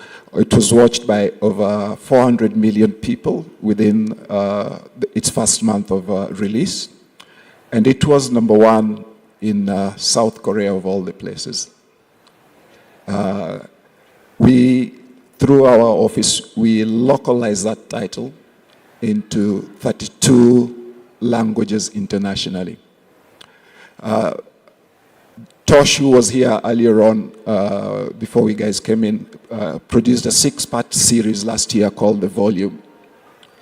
We subtitled those, localized that content in 38 languages across the globe, from Malay, Filipino, Danish, Hebrew, Swahili, all languages that you can think about. And that is what allowed it to go global. And with that project, the first ever Swahili subtitles for the hard of hearing and deaf was created. And the first ever audio description for the hearing impaired people in Swahili was created, which was the first.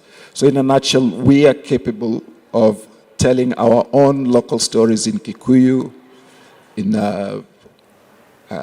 Yoruba, in Hausa, and we do the same for all the Nigerian content. And if you watch any African production on Netflix, 80% of that material comes from our office here in Nairobi before it is broadcast. Thank you. Over to you, Jack. So regarding TTS, text-to-speech, the problem is not for the writers because, as the name implies, text-to-speech, you have to write the text first.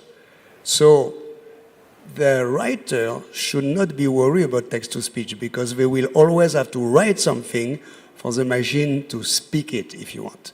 Now, you have other systems like ChatGPT, which is a generator of text, and that's the real danger for you. I'm not using that. I'm a sound guy. I'm not using this tool, which is ChatGPT. But this is a real danger for you because ChatGPT can generate a lot of text, and sometimes it's good, sometimes it's not good. So I think for important content with a certain creative value, the writer will always win over the machine. Thank you. I hope that was okay. Another question? Thank you so much. Could you please shed light on the role of dubbing to an actor? Because how I look at dubbing and and actors, like it is in our country, Uganda, you'll find that when you're casted to do a role, let's say they're shooting a movie, and the money that they will give you will be something like 10 times more than when they call you to dub a role that was already acted. So isn't that in the long run crippling our actors in a way that they won't negotiate better for those roles that they will dub? I'll answer from my producer's hat. As I said, that's where I started, that's where I still am. I'm also part of the Producers Guild of Kenya. When it comes to money, I say it all boils down to willing buyer, willing seller. It might sound cruel, but it's just the reality of life.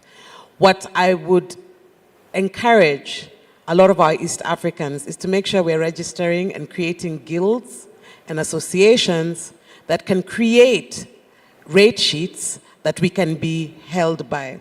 The challenge we have in East Africa, and I think many parts of Africa, is we don't have strong institutions to protect the interests of the different people in the filmmaking pipeline. You know, somebody can just come up with a rate and give it to you. But if you have a guild, an association, something that we can use as reference, then that's a good start. In the same way, like in South Africa, the minute you start to engage an actor there, you know about what you can expect to pay.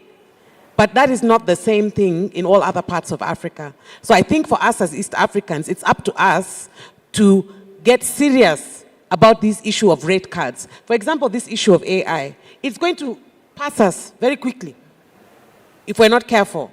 If your voice is taken and there's nothing that in place to protect you, you're worrying about money. Meanwhile, someone has already taken the voice.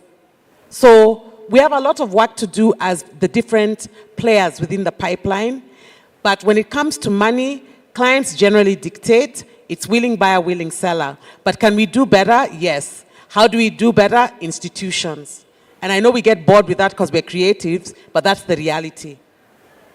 And just to add one thing to what Caroline was saying, you have two kinds of actors. The actors that are in front of the camera during the movie, that's what you were talking about, and the dubbing actors that are impersonating a character that was first recorded by somebody else.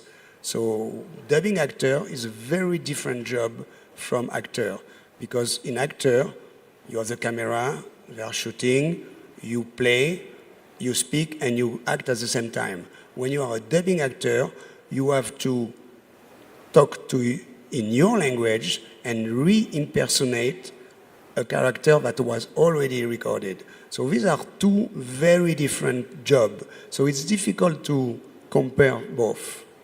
It's two different processes, two different workflow, and two different skill sets. The actors are not necessarily good dubbing actors, and the dubbing actors are not necessarily good actors. There's another question here.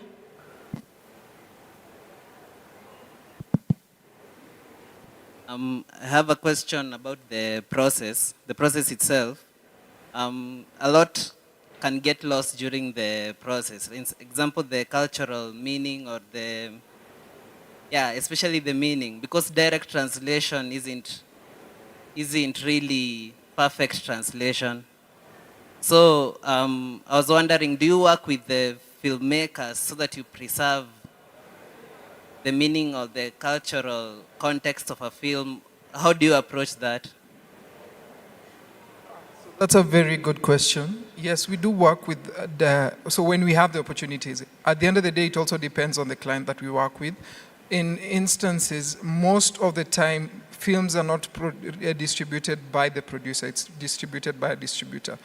But fortunately, we've had the opportunities whereby the distributor links us with the producers. However, as a producer or someone who's creating a film, there's a document that you have to create when you're creating the film. One, you create the synopsis, you create the character Bible, and you also have something that we call a PLDL. A PLDL is something, in full, it's Pivot Language Dialogue List. And what this dialogue list entails is informations and annotations and explanations about instances and how you want it to be adapted. Remember, when a title comes to, let's say, our studio, it will go through certain stages. So let's say we are doing from English to Swahili. We also have to look at the target audience. So if we are moving from English to Swahili, there are certain words that are in English that do not relate in Swahili. Yeah? So you'll always have to adapt depending on the target market that you're trying to reach. And if it's a global audience, then you still try your best to maintain the essence and the creativity of the creator. But remember, at the end of the day, the creativity aspect of the content still relies on the producers of the show. Just to, a little bit, last week, Jacques and I were in Lagos, and one of the things somebody came and said, "How far are you now?" Sounds like good English, but Nigerian pidgin, it's like, "How are you?" When I'm here in Nairobi, talking to my kids, maybe they are with their boyfriends or girlfriends, and I want to go hug them or kiss them or anything, they'll tell me, "Daddy, unachoma picha." Okay. If somebody who does not understand what that means, you try to directly translate to it, you miss the point completely. So not only do we work to keep the essence of your work, but to transfer this culture that you are talking about for somebody in South Korea to really understand and pick up what you're doing. Because those annotations will be able to tell whoever is translating it in whichever language that if you say umechoma bet in Kenya, this is what it implies. So that person will also find the words that correctly represents what it implies in Kenya. Okay, thank you.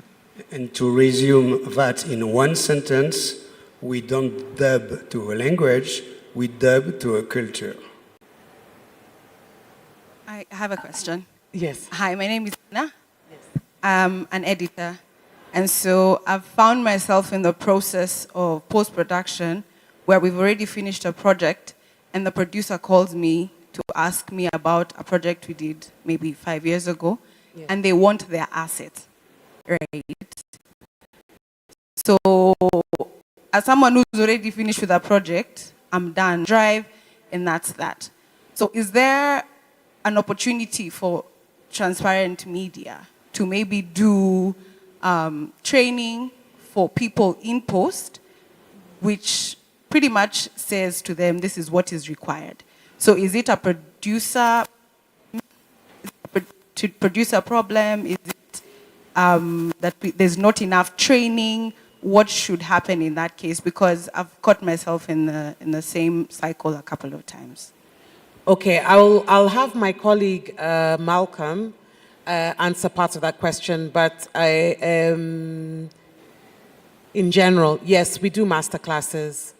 2, we do consult with content creators who are wanting to know what to expect down the line, particularly if they're either signing deals, have signed deals, or plan to approach some of the major streamers.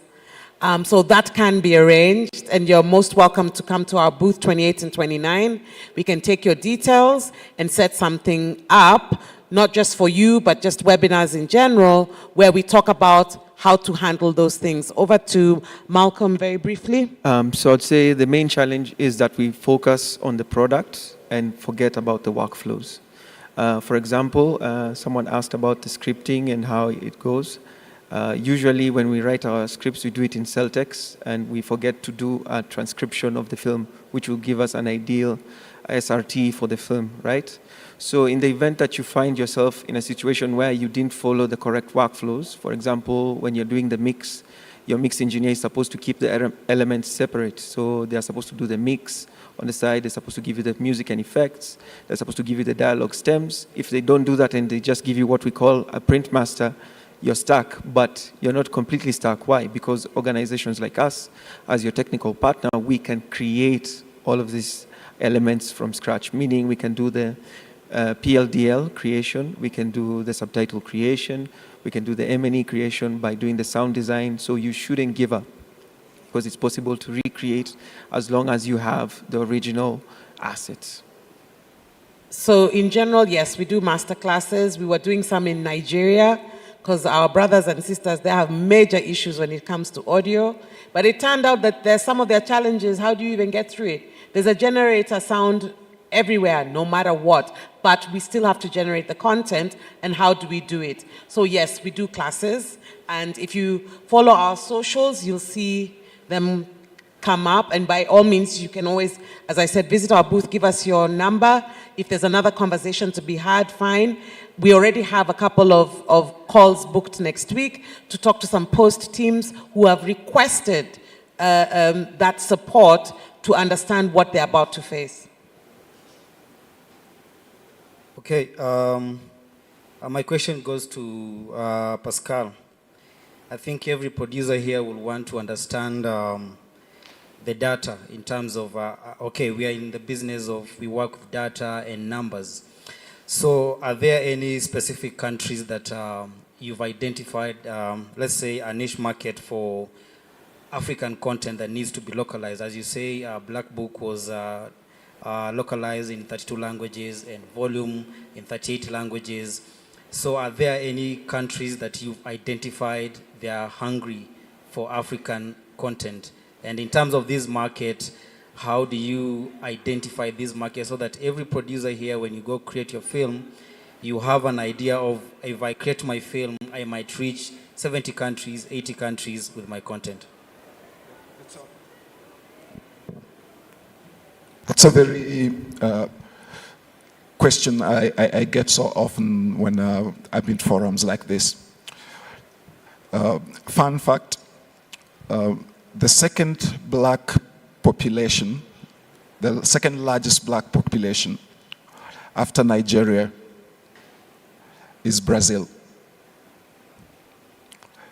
That's a very huge, huge market. We have our neighbors across the border, Ethiopia, of 120 million people. And if you look at the major streamers, for example, what Amazon would come to us and say, okay, we've licensed this program, we need you to localize it. These are the three main languages they'll ask us to come with. They'll ask us for English, they'll ask us for Brazilian Portuguese, which is completely different from the European Portuguese. They will ask us to create for them in Spanish, Latin America, and French. Those are major, major key markets.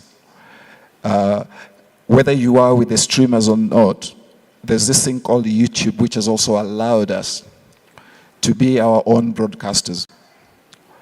Imagine doing one content, and having it in Swahili, having it in Hausa, having it in Yoruba, having it in Amharic. And there's other big, big market that is also catching up right now, is Pidgin. Because Pidgin is not only Nigeria. Pidgin is Nigeria, Liberia, Ghana, Gambia, and all those countries along the coast. You are able to tap these markets easily. You just need to find a way to position.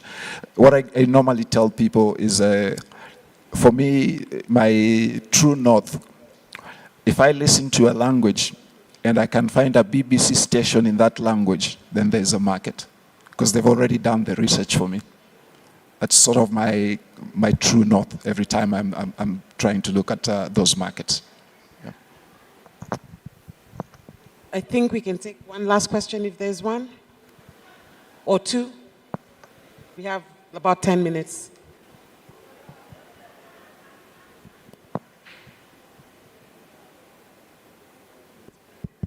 Hello. Hi. Thank you so much for today. My name is Liz. I work with international film festivals in the UK. I'm so grateful for this panel. I've learned so much.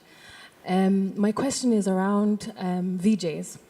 So a few years ago, I screened a film called VJs from Tanzania, about video jockeys. For maybe the people who don't know, they're people who write the script, an entire script of a film, and then speak over the film in informal settlements in local languages. And these people have become celebrities of their own right. I know technically this is outside of the legal framework, but I wondered about, since we're talking about localization, some of these people are so talented, and I wondered if TransPerfect is looking or developing local talent in that sense, although it's informal. Okay, I'll answer part of the question and hand over to my colleague. That form of narration actually has a name. It's called lecturing, if you find it on a film. So it's very common in the Eastern Bloc, where you notice their localization isn't dubbing, it's narrating, lecturing. Yes. And I know that in a community setting, even in Kawangware, you'll find a guy narrating. I've listened to like Tom and Jerry. Yeah? Yeah. I've listened to Tom and Jerry and guys are doing that. It's exciting. In terms of development of talent, of course, as I said, we do different types of masterclasses. We work closely with some institutions on training of trainers or setting up sessions. We also have, for talent specifically, a program called the Dubbing Academy, which people can find out information at our booth. This is an online program that was developed by Jacques and his team. It has a number of modules, more modules being added. So we do invest in that, but I'll just let Jacques just talk very quickly about the Dubbing Academy. So, thank you, Caroline. Just to recap quickly on the lecturing, this was created in the 50s in the Eastern Bloc for a very simple reason. All the Eastern Bloc didn't have the music and effects elements to recreate a dub version, because the American would not give that to them. So they had the movie, and they had to localize the movie to have what you call lecturing, which is a narration over. And the term voiceover comes from there. So the Dubbing Academy was developed at TransPerfect. I had the pleasure of writing the curriculum and put that in an interactive online course. So the online course is teaching you all the technique of using a microphone, acting, doing voiceover, dubbing actor, the voice placement that I showed you earlier for the animated content. Everything is taught in the Dubbing Academy. So at the end of the 5 modules, you are able to record a voiceover for documentary, for news. We have voiceover a little bit everywhere. For news, when you have an American president talking and you want to have the news in Swahili, you have the speaker in Swahili talking over the American president, so you can have a relation with the original. So that's not really dubbing, that's really voiceover. And you can find that in documentary, in news, in a lot of content. After that, you have dubbing, which is what we talked earlier about, which is completely localizing and changing the language. So the Dubbing Academy will teach you to do that. Stop by at the booth when you want tomorrow, and we have a bunch of posters with a barcode you can scan and see on the website what the Academy can offer. And it's in 3 languages, English, French, and Spanish. Just to add, again, just very quickly, we all know we don't have enough of voiceover and dubbing artists on the continent. And the reality is that just because you were in theater, you might not necessarily make a good dubbing actor. So for us as a business, we've had to really build that pipeline. Yes, we work with a lot of mainstream actors, but we also work with a lot of I want to try people. And we figure it out. And we do a lot of the training through the Dubbing Academy and through our studios. We have to build the pool, but we also have to professionalize the actors, you know what I mean? And make it like it's a career. It's not like this random thing that your parents think you're wasting time. It's a career. I can be a dubbing actor. Fun fact, for all Spanish dubbing, only one guy can play the part of Brad Pitt, only one guy can play the part of Tom Cruise. So people create careers. For every Tom Cruise movie, it's this one guy. So you can be the Spanish Brad Pitt, the Italian Brad Pitt. We can get to that level as Africans, but yes, we have to invest in building the pipeline. Actually, you've answered what I wanted to say. I guess that's a wrap. Is there anything else? Well, see us at our stand if you need to talk to us. We're happy to talk to you, find out more. And thank you very much for your time. We appreciate it. Thank you. He dropped the mic.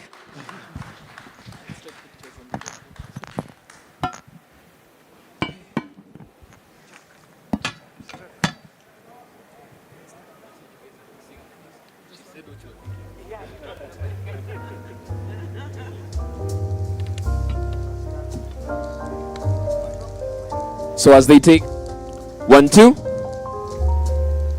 So as they take that photo at the end of it, a really enlightening conversation right there on the power of localization. And of course, if you want more, you can visit them at the booth. A wealth of resource right there. And also just demystifying what AI is, and really that it's not the barbarian at the gate. It is a tool that you can use to leverage your craft. So much more from them as you go to your booth. Thank you so much. A round of applause for them, tafadhali.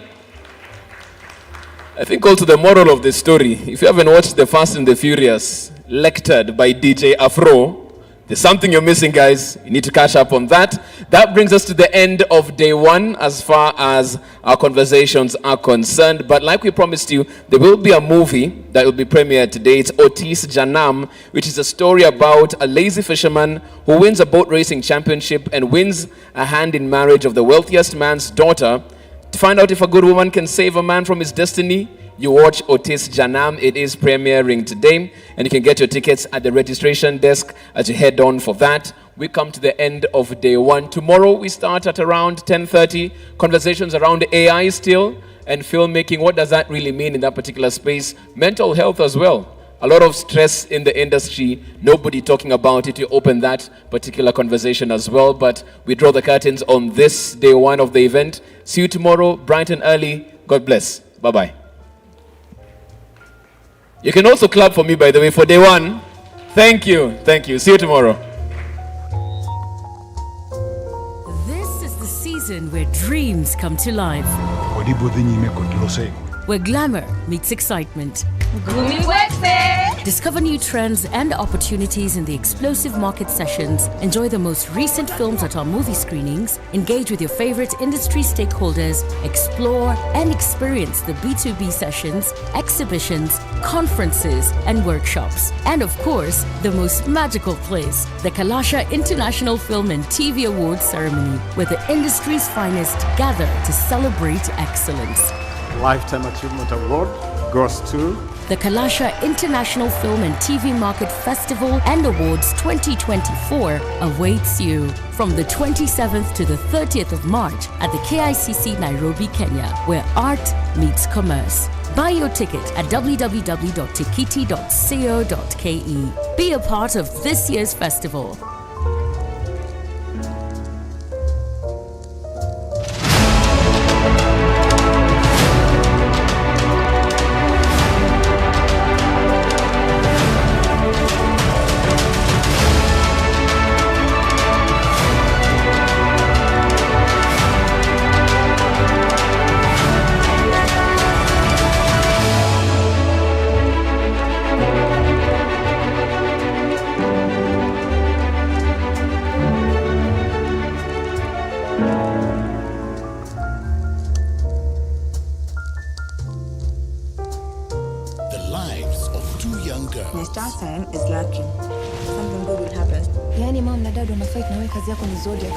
Raised by secrets. There's a lot going on at the moment in this house. It's either Beluta to make peace or else. Is about to be changed forever when their true identity is uncovered. That girl is not his daughter. That test will prove me right. I'm really concerned. If they treat her like an outcast, she'll definitely go back to their family. in the brand new unmissable Zari. Only on Maisha Magic Plus, the home of local. Now available to DSTV Access. Want to elevate your entertainment? Then add Showmax to your DSTV subscription at a discount. Showmax is not a TV channel. It's an on-demand video streaming service on showmax.com.